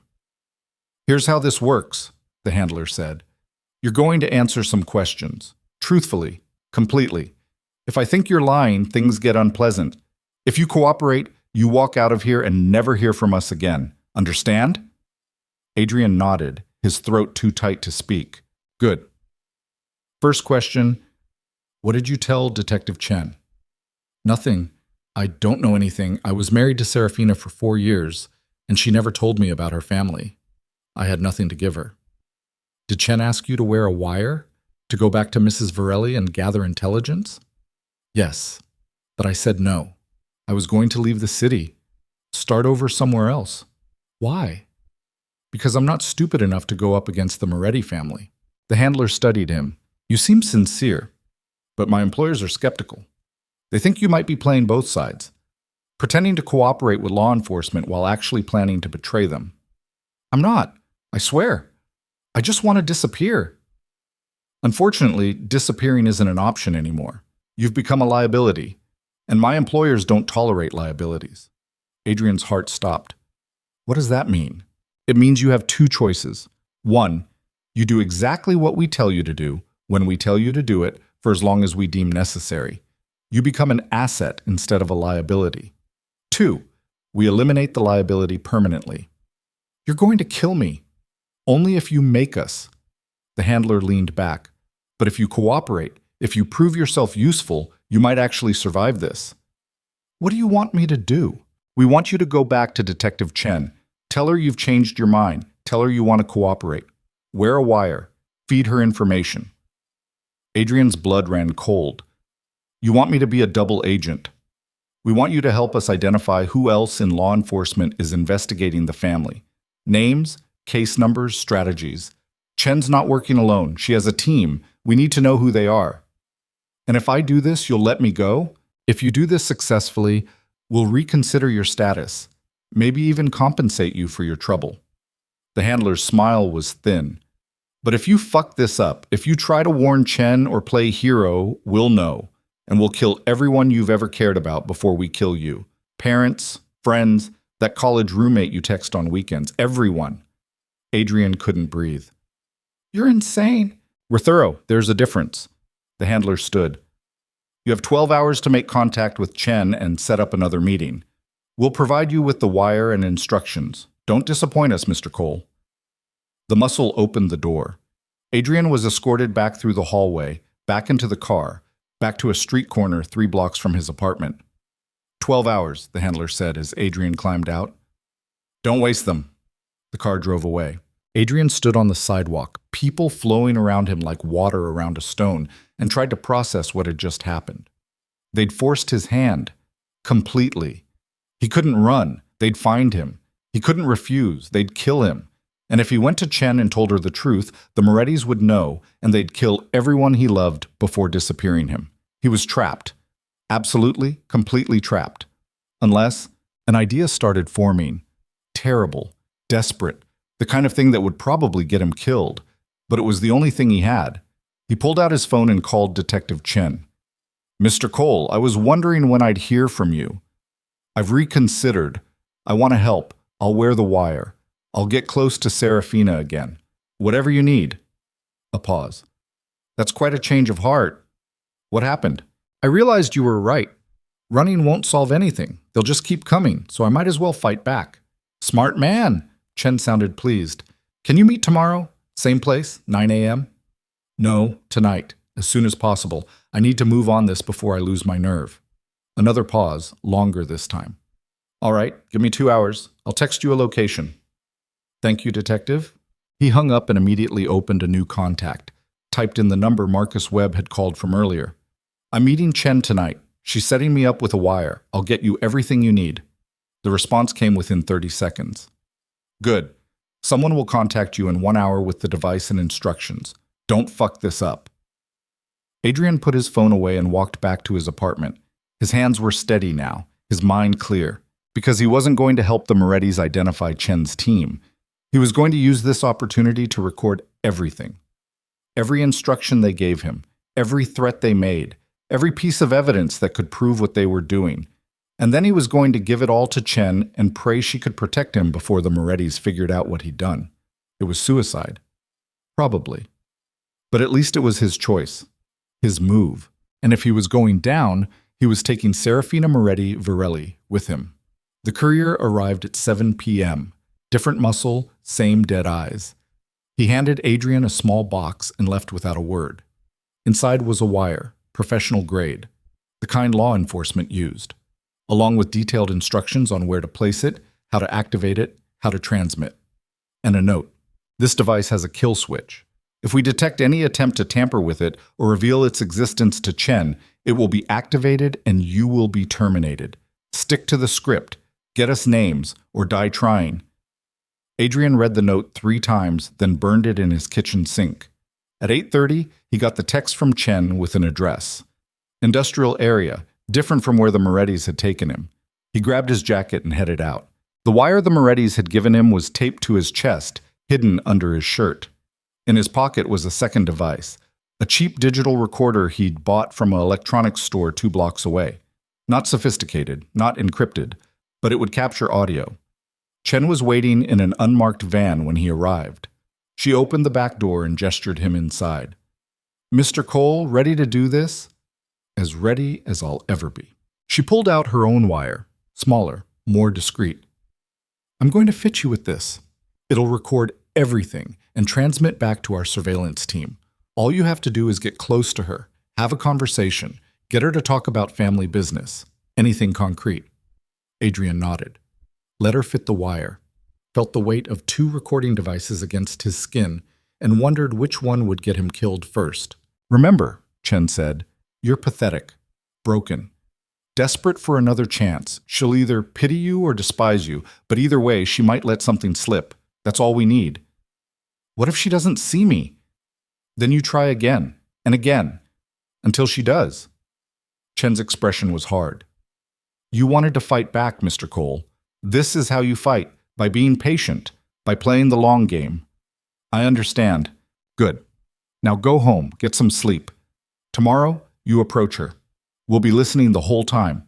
If anything goes wrong, if you feel threatened, just say the safe word we discussed and we'll extract you. What's the safe word? Nightingale. Say it and we pull you out immediately. Adrian nodded. Nightingale. He'd remember that. He left the van and walked back toward his apartment, 2 wires recording every breath, every footstep, every moment. This was it, the point of no return.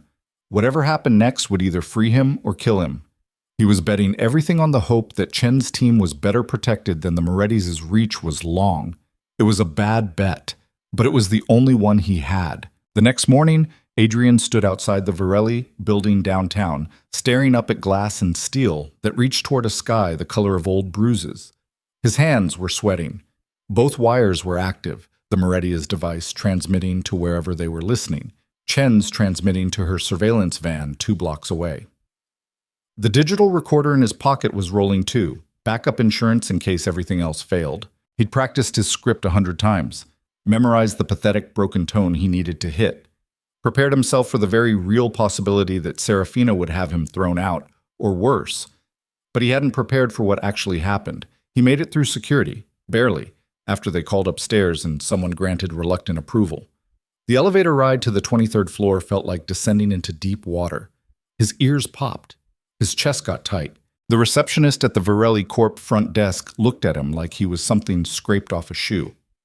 Mr. Cole, Mrs. Varelli will see you in conference room B, down the hall, 3rd door on your left. Thank you. The conference room was all windows and minimalist furniture. Seraphina was already there, standing with her back to the door, looking out over the city. She wore black again, tailored pants, silk blouse, heels that added 3 inches to her height. Her hair was down, falling in dark waves past her shoulders. She didn't turn when he entered. Close the door. He closed it. You have 5 minutes. Make them count. Adrian's throat was dry. Stick to the script. Be pathetic. Be desperate. I came to apologize. For what exactly? For calling me a fraud in front of my husband? For cheating on me with a 28-year-old analyst? For wasting 4 years of my life? Now she turned and her eyes were ice. You'll have to be more specific. For all of it. I was wrong. About everything. I didn't understand who you were. What you'd sacrificed. And I threw it away because I was stupid and selfish and... Stop. She held up one hand. I don't need your apology. I don't want it. You had your chance to grovel at the gala. That ship has sailed. Seraphina, please, don't call me that. You lost the right to use my real name when you fucked someone else in our bed. I know I did. But I'm asking you for a chance to make it right. To prove that I understand now, that I... that you what? Love me? She laughed, sharp and bitter. You never loved me, Adrian. You loved the idea of me, the mystery, the project. You loved being the one who saved poor little Sarah Vincent from her tragic past. That's not true. It's completely true. And you know what the saddest part is? I almost let myself believe you. I almost convinced myself that love was enough to make me someone different. She moved closer, her heels clicking on the hardwood. But then you showed me exactly what that love was worth. So thank you. Really. You set me free. Adrian's chest was tight. The wires felt like they were burning through his skin. I just want a chance. A chance at what? To worm your way back into my life? To spy on me? To report back to whoever's paying you to be here? His blood went cold. No one's paying me. I came here because you're desperate. Because my family destroyed your life, and now you want revenge. Or protection. Or both. She was close enough now that he could smell her perfume, something dark and expensive. Did you really think I wouldn't know about your meeting with Detective Chen? Did you think we wouldn't have people watching you? I don't know what you're talking about. Don't insult me by lying. Not now. Not after everything. Her voice dropped, went quiet. Dangerous. You met with Chen. She offered you witness protection in exchange for intelligence. You agreed, and now you're here, wearing a wire, trying to get me to incriminate myself. Seraphina. I had you swept before you came up. 3 separate recording devices, one from Chen's team, one from my family's security, and one cheap piece of shit you bought yourself as insurance. She smiled. We've been jamming all 3 since you walked through that door, so whatever you were hoping to accomplish here, it failed. Adrian couldn't breathe, couldn't think. The room was spinning. My husband wanted to kill you, Seraphina continued conversationally. Clean, quick. Make it look like an accident. But I told him no. I told him you weren't worth it, that you were just a pathetic little man who couldn't accept that he'd lost. Please. But now I see I was wrong. You're not just pathetic. You're dangerous. You're working both sides, trying to play my family against law enforcement, and you're too stupid to realize that everyone involved will kill you the second you stop being useful. I didn't have a choice. They threatened me. They said they'd kill everyone you love. Yes, I know. That's standard procedure, and it's very effective, isn't it? She tilted her head, studying him like a specimen under glass. Here's what's going to happen. You're going to leave this building. You're going to go back to Detective Chen and tell her you couldn't get anything useful from me. You're going to go back to my family's people and tell them the same thing, and then you're going to disappear. Quietly. Completely. Out of the city, out of the state, preferably out of the country. And if I don't, then I stop protecting you. I tell Lucien you're actively working with law enforcement, and he handles you the way he handles all threats to our family. Her smile was cold. You'll disappear, Adrian, but not the way you want. You'll disappear in pieces, in places no one will ever find. His knees felt weak. You'd really do that? Have me killed? Without hesitation. She stepped back, putting distance between them. You made your choice when you tried to use me. When you thought you could manipulate both sides and come out ahead. Now live with the consequences. I loved you. No, you loved who you thought I was. You never knew me at all. She walked to the door, opened it. Goodbye, Adrian. Don't make me see you again. He stumbled out into the hallway. The receptionist wouldn't look at him. Security escorted him to the elevator, rode down with him in silence, walked him through the lobby and out onto the street. Adrian stood on the sidewalk, traffic rushing past, people flowing around him, and felt the full weight of his failure crash down. She'd known everything, every move he'd made, every desperate play, and she'd let him walk into her building anyway, just to prove she could destroy him with words alone. His phone buzzed, text from the Moretti handler. We heard everything. You're compromised. Expect consequences. Another buzz. Chen. Audio dropped 20 minutes ago. What happened? Are you okay? Another buzz. Unknown number. You have 12 hours to leave the city. After that, we start with your mother. Her address is 47 Maple Street, Unit 3. She's home right now, making tea. Leave her out of this.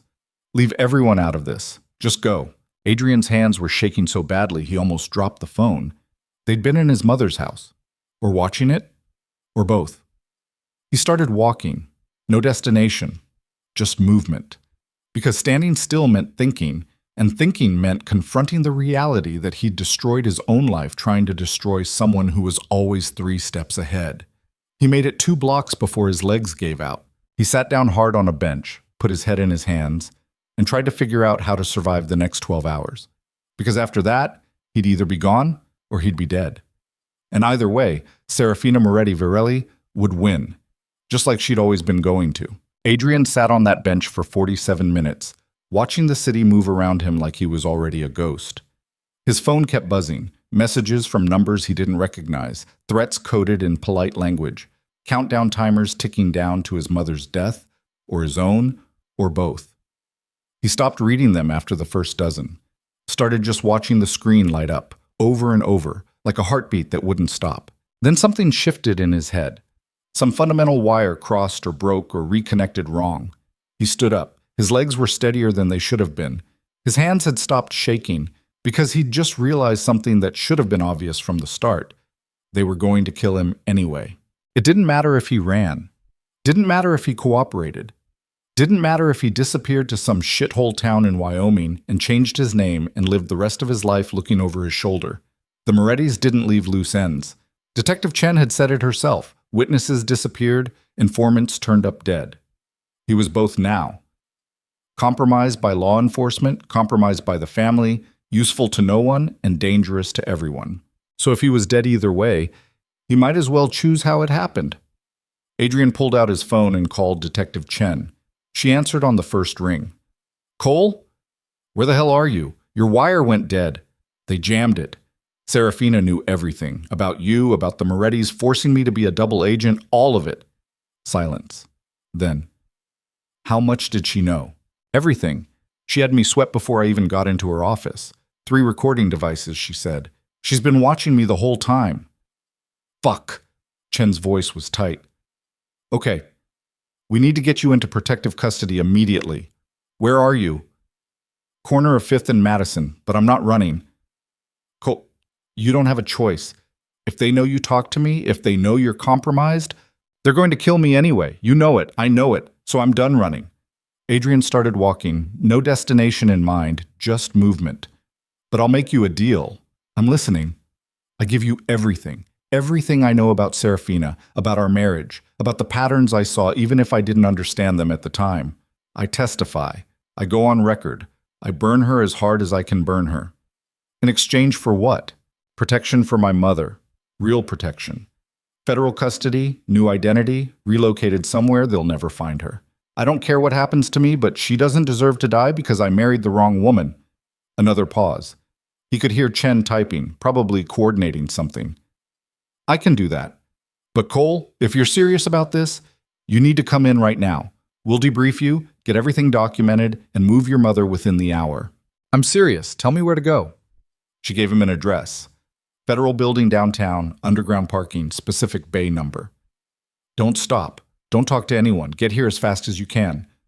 I will. But Chen? Yeah? When this goes to trial, when Seraphina's sitting across from me in that courtroom, I want to be the one who puts her there. I want her to know it was me. If we can build a case strong enough, you'll get your chance. Now move. He hung up and started walking faster, became jogging, then running. People stared, but he didn't care.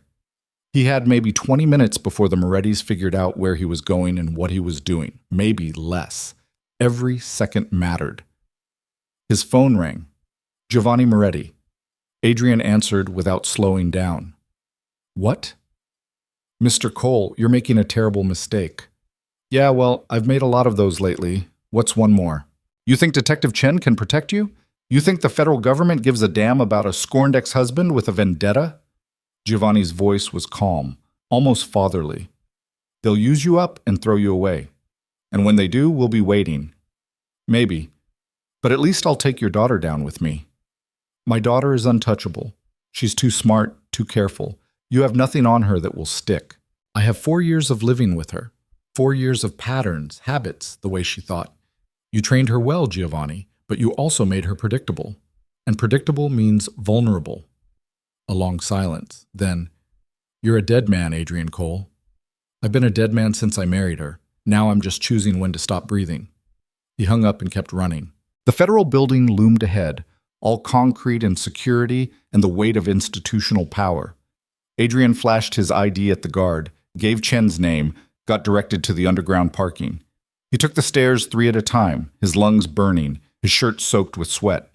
Chen was waiting by an unmarked sedan, 2 other agents with her. She looked tense, wired. Cole, get in. He got in the back. One of the agents climbed in beside him. The other took the front passenger seat. Chen drove. Where's my mother? Protective detail is picking her up right now. She'll be at a secure location within 30 minutes. You're sure? I'm sure. Now start talking. Everything you remember about Seraphina. Everything that seemed off, unusual, out of place. Adrian leaned back and closed his eyes, reaching for memories he'd spent weeks trying to forget.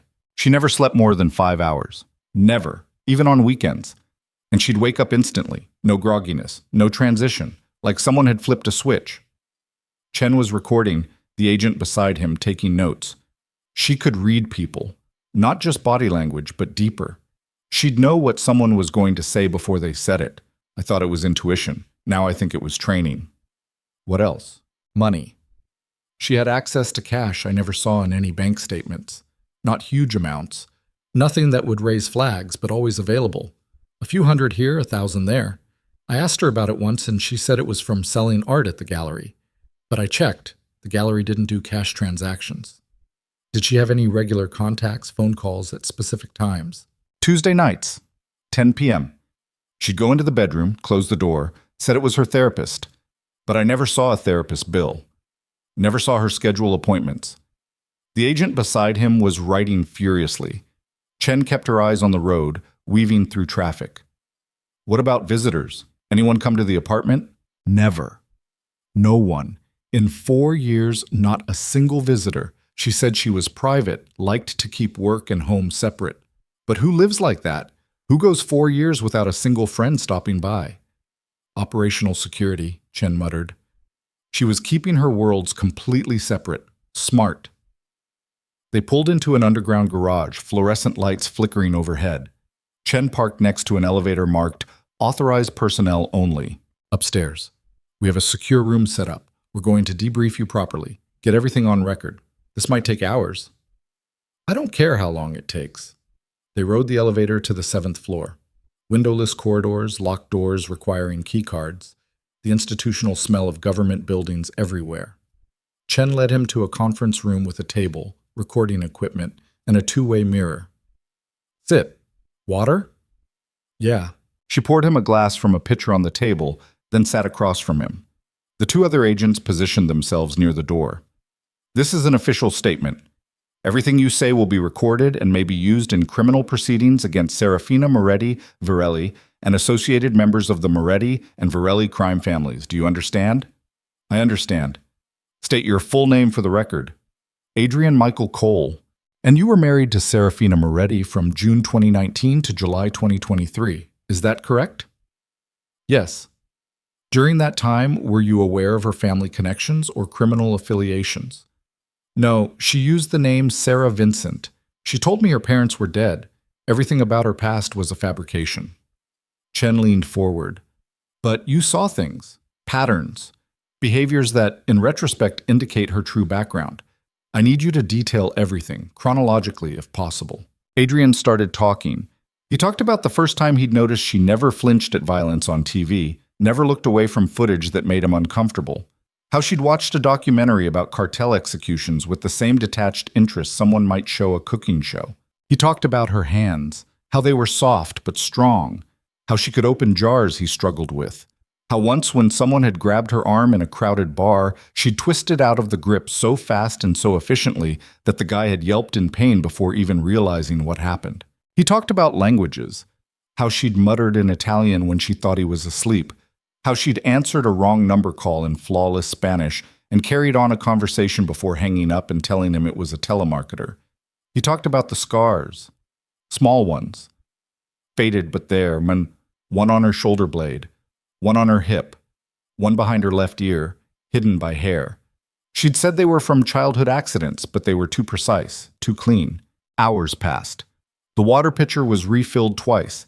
Chen asked questions, pushed for details, made him repeat things until they were crystal clear.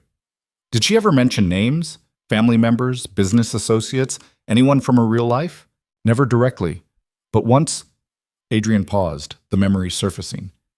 Once she was sick, really sick, flu or food poisoning, delirious with fever. She kept mumbling. Most of it was incoherent, but I heard a name. Lucien. She kept saying, "I'm sorry, Lucien," over and over. The man she's married to now. Yeah, I asked her about it when she recovered. She said she didn't remember, that it was probably from a dream. What else did she say? When she was delirious? Something about a wedding, white dress, running. She said, I ran, Papa. I had to run. And then she started crying.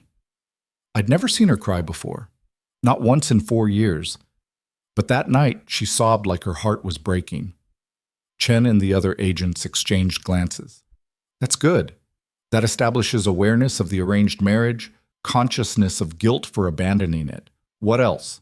Adrian kept talking, kept dredging up memories he'd buried or ignored. The way Seraphina always sat facing the door in restaurants. How she'd memorized the exits of every building they entered. How she'd insisted on specific locks for their apartment. High-end, expensive, the kind of security that seemed paranoid for their neighborhood. How she'd disappeared for 3 days in their second year of marriage, came back exhausted, and wouldn't explain where she'd been except to say, family emergency. He'd believed her because he'd wanted to believe her. How she'd received a package once, unmarked box, and when she'd opened it, her face had gone white. She'd burned the contents in the sink. He'd seen ash, smelled paper, and told him it was junk mail. But he'd seen her hands shaking. The pieces added up. Separately, they were nothing. Together, they painted a picture of a woman living a double life so completely that even her husband had been fooled. This is solid, Chen said finally, after what felt like 6 hours but was probably 4. With this testimony combined with surveillance we already have, we can start building a RICO case. It won't be fast and it won't be easy, but we can do it. How long? Months? Maybe a year. We'll need to corroborate everything, build connections, establish patterns. But you've given us a starting point we didn't have before. And my mother? Safe. Already relocated, new identity, new city. She doesn't even know why yet. We told her it was a precautionary measure while we investigated a threat against you. She'll be briefed once we're certain she's secure. Adrian felt something loosen in his chest. Relief, maybe. Or just exhaustion. What happens to me now?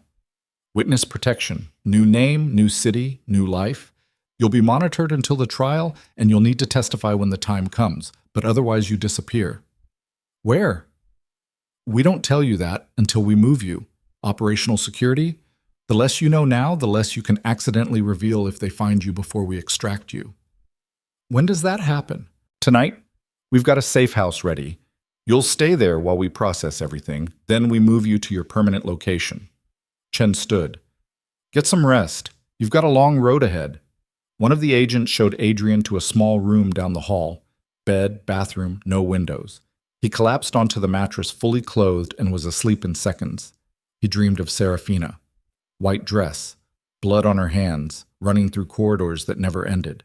He woke to shouting, not nearby. Down the hall. Raised voices, the sharp crack of something breaking. Adrian sat up, his heart hammering, every instinct screaming danger. The door to his room opened. Chen stood there, her face grim. We've got a problem. What kind of problem? The kind where someone just leaked your location to the Moretti family, and we have approximately 10 minutes before this building is compromised. Adrian's blood went cold. How is that possible? This is a federal building. They have people everywhere, Cole. I told you that. Now move. We're evacuating through the parking garage. He followed her into the corridor. Agents were running, weapons drawn, radios crackling with urgent chatter. The building's alarm started blaring. This way. Stay close. They made it to the elevator. Chen hit the button for parking level 2. The doors closed. The elevator started descending. It stopped between floors. Chen swore, hit the emergency button. Nothing. They've cut the power. She pulled her radio. This is Chen. We're trapped in elevator 7, between floors 3 and 4. I have the witness with me. Need extraction immediately. Static. Then a voice Adrian didn't recognize. Negative, Chen. Building's locked down. Hostile forces in the lobby. We're engaging now. Gunfire. Distant but unmistakable. Adrian's legs almost gave out. Chen was already prying at the elevator doors. Help me. We need to get out of here. Together, they forced the doors open. They were between floors, the shaft dark above and below. Chen pulled out a flashlight, shone it down. There's a ladder, maintenance access. We climb down to parking level 3, exit through the vehicle bay. Are you insane? We'll be exposed. We're exposed here. Move. She swung out onto the ladder. Adrian followed, his hand slipping on the rungs, sweat pouring down his face. Below them, He could hear more gunfire. Closer now. The Morettis weren't just in the building, they were hunting floor by floor. They reached the parking level. Chen forced open the doors, pulled Adrian through. The parking garage was chaos. Agents taking cover behind vehicles, muzzle flashes lighting up the concrete darkness, the sharp crack of rounds hitting metal and stone. Stay low, follow me. They ran in a crouch, using cars for cover. Adrian's ears were ringing. His vision had narrowed to a tunnel. This wasn't real. Couldn't be real. This was the kind of thing that happened in movies, not in federal buildings in the middle of a major city. A black SUV screeched around the corner. Chen yanked Adrian down behind a concrete pillar just as bullets chewed into the space where they'd been standing. Fuck, fuck. Chen was on her radio again. This is Agent Chen, parking level 3, under heavy fire, requesting immediate backup. The radio exploded in her hand. Sparks, plastic shrapnel. She dropped it with a yelp, her palm bleeding. The SUV's doors opened. Men in tactical gear poured out. Professional, efficient. Not Moretti family soldiers. These were contractors. Hired killers. Chen raised her weapon, fired twice. One of the contractors went down. The others returned fire, forcing her back behind the pillar. Cole, listen to me. Her voice was steady despite the blood running down her wrist. There's an exit on the north side, leads to the street. You run, you don't look back, you get as far away from here as possible. What about you? I'll cover you. Now go. I can't just... You don't have a choice. Go. Adrian ran.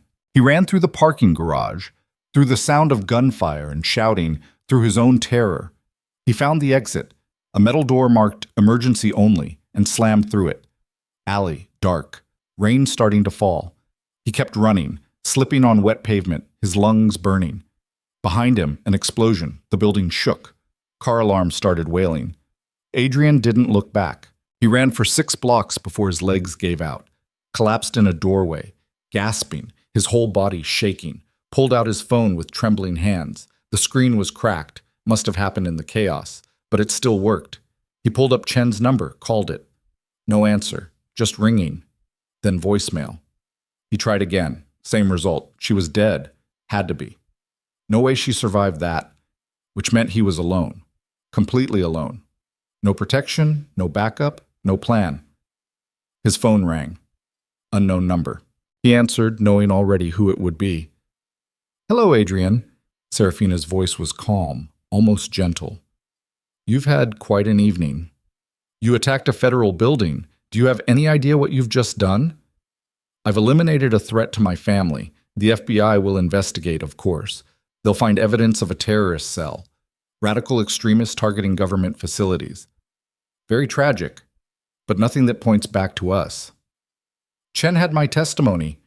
Everything I told her is gone. The recordings were destroyed in the explosion. The building's servers were wiped remotely. And Detective Chen, I'm sorry to say, didn't survive. A pause. Though I understand she died protecting you. How noble. Adrian couldn't breathe. You're a monster. I'm practical. There's a difference. Her voice hardened slightly. You had your chance to walk away, Adrian. I gave you that chance. But you chose to keep fighting, so now we finish this. Where's my mother? Safe. For now. In fact, she's the only reason you're still alive, because I'm going to offer you one final deal. I'm not making deals with you. Yes, you are. Because the alternative is watching your mother die slowly while you listen on speakerphone. The threat was delivered in the same tone she might use to discuss dinner plans. Here's the deal.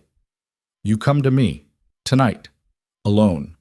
We have a conversation, a real one, without wires or lies or federal agents. And if I believe you're truly done fighting, I let you both live. You disappear. She disappears, and we never speak again. And if I don't believe you, then I start sending you pieces of her. An ear, perhaps, or a finger. I'll make it last, Adrian. I'll make her suffering so profound that you'll beg me to kill her. And when I finally grant that mercy, I'll start on you. His hands were shaking so hard he almost dropped the phone. You're bluffing. You don't have her. The FBI moved her to a safe house in Alexandria, 47 Birch Lane. She arrived 3 hours ago with 2 federal marshals who are now dead in the basement. She's in the master bedroom, tied to a chair, crying because she doesn't understand what's happening. Would you like to hear her? Adrian heard rustling, then his mother's voice, terrified and confused. Adrian? Adrian, is that you? Please, I don't understand. What's happening? The phone moved. Seraphina again. Convinced? Don't hurt her. Please, she didn't do anything. I know she didn't. This is about you, your choices, your actions. A pause. So, here's what you're going to do. There's a car waiting for you at the corner of 7th and Pine, black sedan. Get in. It will bring you to me. We'll talk. And maybe, if you're very convincing, everyone walks away from this alive. How do I know you won't just kill us both? You don't. But right now, I'm the only chance you have, so stop asking questions and start moving. You have 20 minutes. After that, your mother starts paying for your delays. The line went dead. Adrian stood in the doorway, rain soaking through his clothes, and tried to think. Tried to find some angle, some way out of this that didn't end with him and his mother in shallow graves. There wasn't one. Seraphina had won. Again. Completely. All he could do now was show up and hope she was feeling merciful. He started walking towards 7th and Pine. The car was exactly where she'd said it would be. Black sedan, tinted windows, engine running. The back door opened as he approached. He got in. The door locked. The car pulled into traffic. The driver didn't speak, didn't even look at him in the rearview mirror, just drove. They left the city, headed north into suburbs, then past suburbs into countryside. Trees and darkness and roads that got narrower and less maintained. Adrian's phone buzzed. Text from Seraphina. Almost there. I hope you've been thinking about what you're going to say. Your mother's life depends on it. He didn't respond, just stared out the window and tried to prepare himself for whatever was coming. The car turned onto a private road. Gates opened automatically. They drove up a long driveway to a house that was more compound than home. High walls, security cameras, armed guards at strategic positions. The car stopped. The driver got out, opened Adrian's door. This way. Adrian followed him to the front entrance. Inside was all marble and art, and the kind of wealth that whispered instead of shouted. He was led through corridors to a room at the back of the house. Seraphina was waiting. She sat in a leather chair, legs crossed, wearing black pants and a white blouse. Her hair was down. No jewelry except her wedding ring. She looked calm, composed, like they were meeting for coffee instead of a hostage negotiation. Adrian, thank you for coming. Where's my mother? Upstairs, unharmed. You'll see her shortly, assuming our conversation goes well. She gestured to a chair across from her. Sit. He sat. His whole body was tense, coiled, ready to fight or run or both. Seraphina studied him for a long moment. Then she said, You look terrible. You tried to kill me.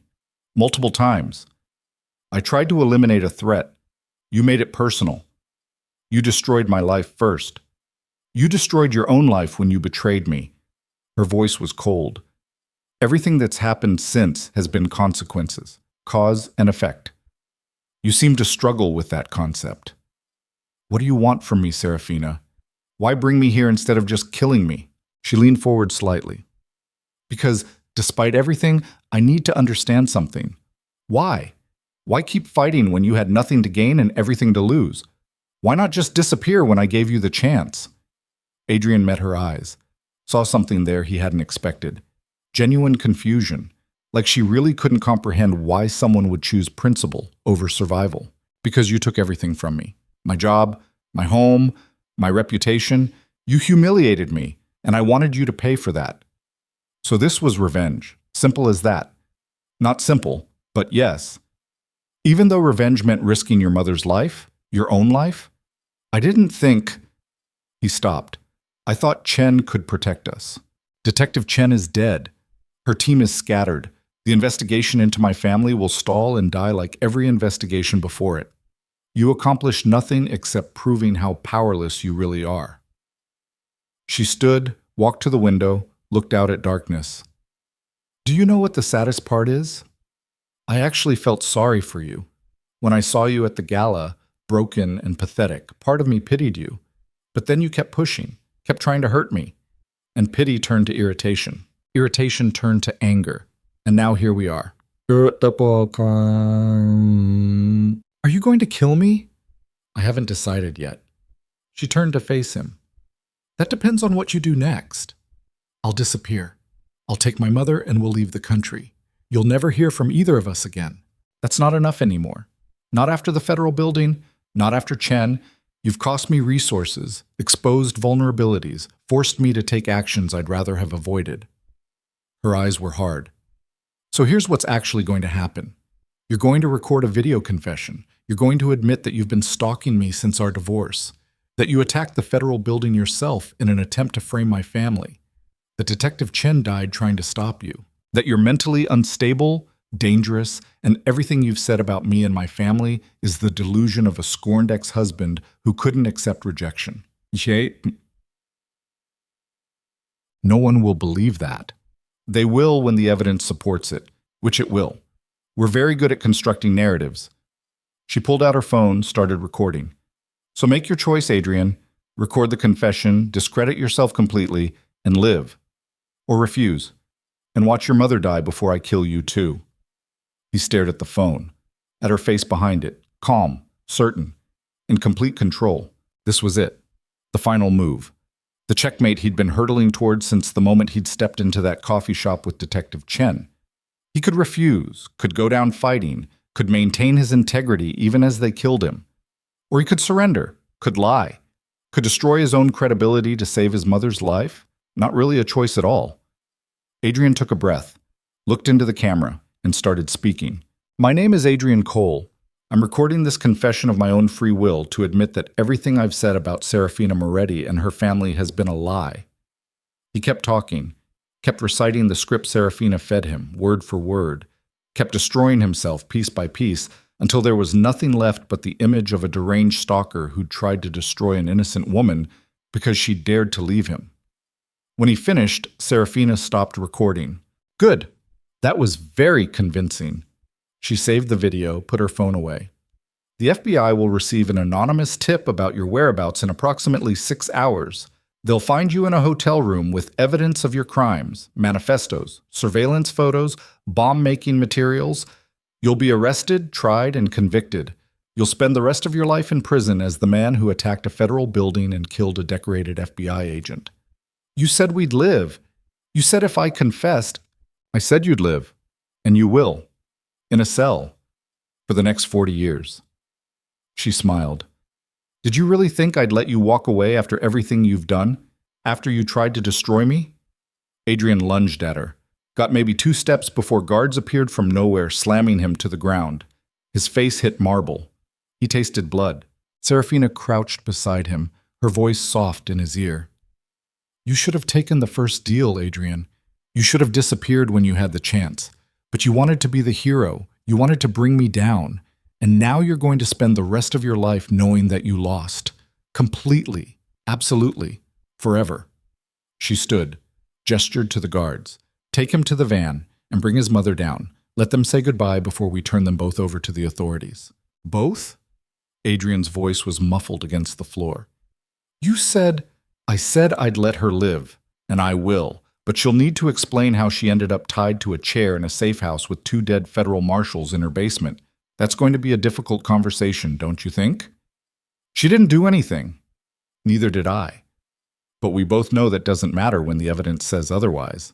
The guards hauled Adrian to his feet, dragged him toward the door. He fought, screamed, tried to break free. They held him easily, professionally. In the hallway, his mother was being brought down the stairs. She looked terrified, confused, broken. Adrian, what's happening? Who are these people? Mom, I'm sorry. I'm so sorry. Touching, Seraphina said from behind them. But we're on a schedule. Put them in separate vehicles. They won't see each other again until the trial. Adrian was shoved into a van. The door slammed shut. Through the window, he could see his mother being loaded into a different vehicle, still calling his name. Seraphina appeared at his window one last time. Goodbye, Adrian. Try to think of prison as a learning experience. Maybe you'll finally understand that some battles can't be won, some people can't be beaten, and some choices can't be undone. The van started moving. Adrian pressed his face against the glass, watching the compound disappear into darkness. watching everything he'd fought for crumble into nothing. Seraphina stood in the driveway, perfectly still, perfectly composed, watching him go, victorious, as she'd always been going to be. The van drove for 37 minutes before it stopped. Adrian had counted every second, his forehead pressed against the cold glass, his wrists zip-tied behind his back. He'd stopped struggling after the first 5 minutes, stopped shouting after 10. By minute 15, he'd gone completely silent, his mind racing through scenarios that all ended the same way. Him in a cell, his mother traumatized beyond repair, and Seraphina walking free. When the doors finally opened, he expected federal agents. Expected to be dragged into some processing facility where his fabricated confession would seal his fate. Instead, he saw Lucien Varelli. The man stood backlit by streetlights, wearing a dark coat that made him look like something carved from shadow. His expression was unreadable. Behind him, the van that had carried Adrian's mother sat with its engine still running. "Get him out," Lucien said quietly. The guards hauled Adrian from the van, dumped him on wet pavement. Rain had started again, cold and relentless. Adrian looked around, trying to orient himself. They were in some kind of industrial area. Abandoned warehouses, broken streetlights, the smell of rust and old oil. "Where's my mother?"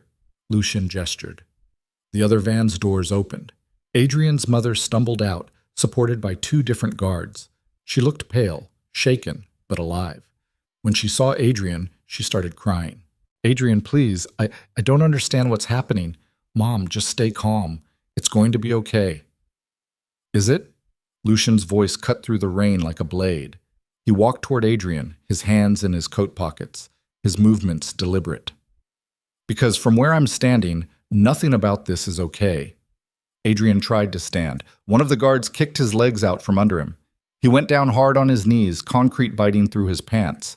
Lucien crouched in front of him, eye level now. "Do you know what my wife wanted me to do with you?" "Kill me?" "Obviously." "Close. She wanted me to hand you over to the FBI with enough evidence to guarantee a conviction, life in prison, most likely. You'd rot in a cell while she moved on with her life."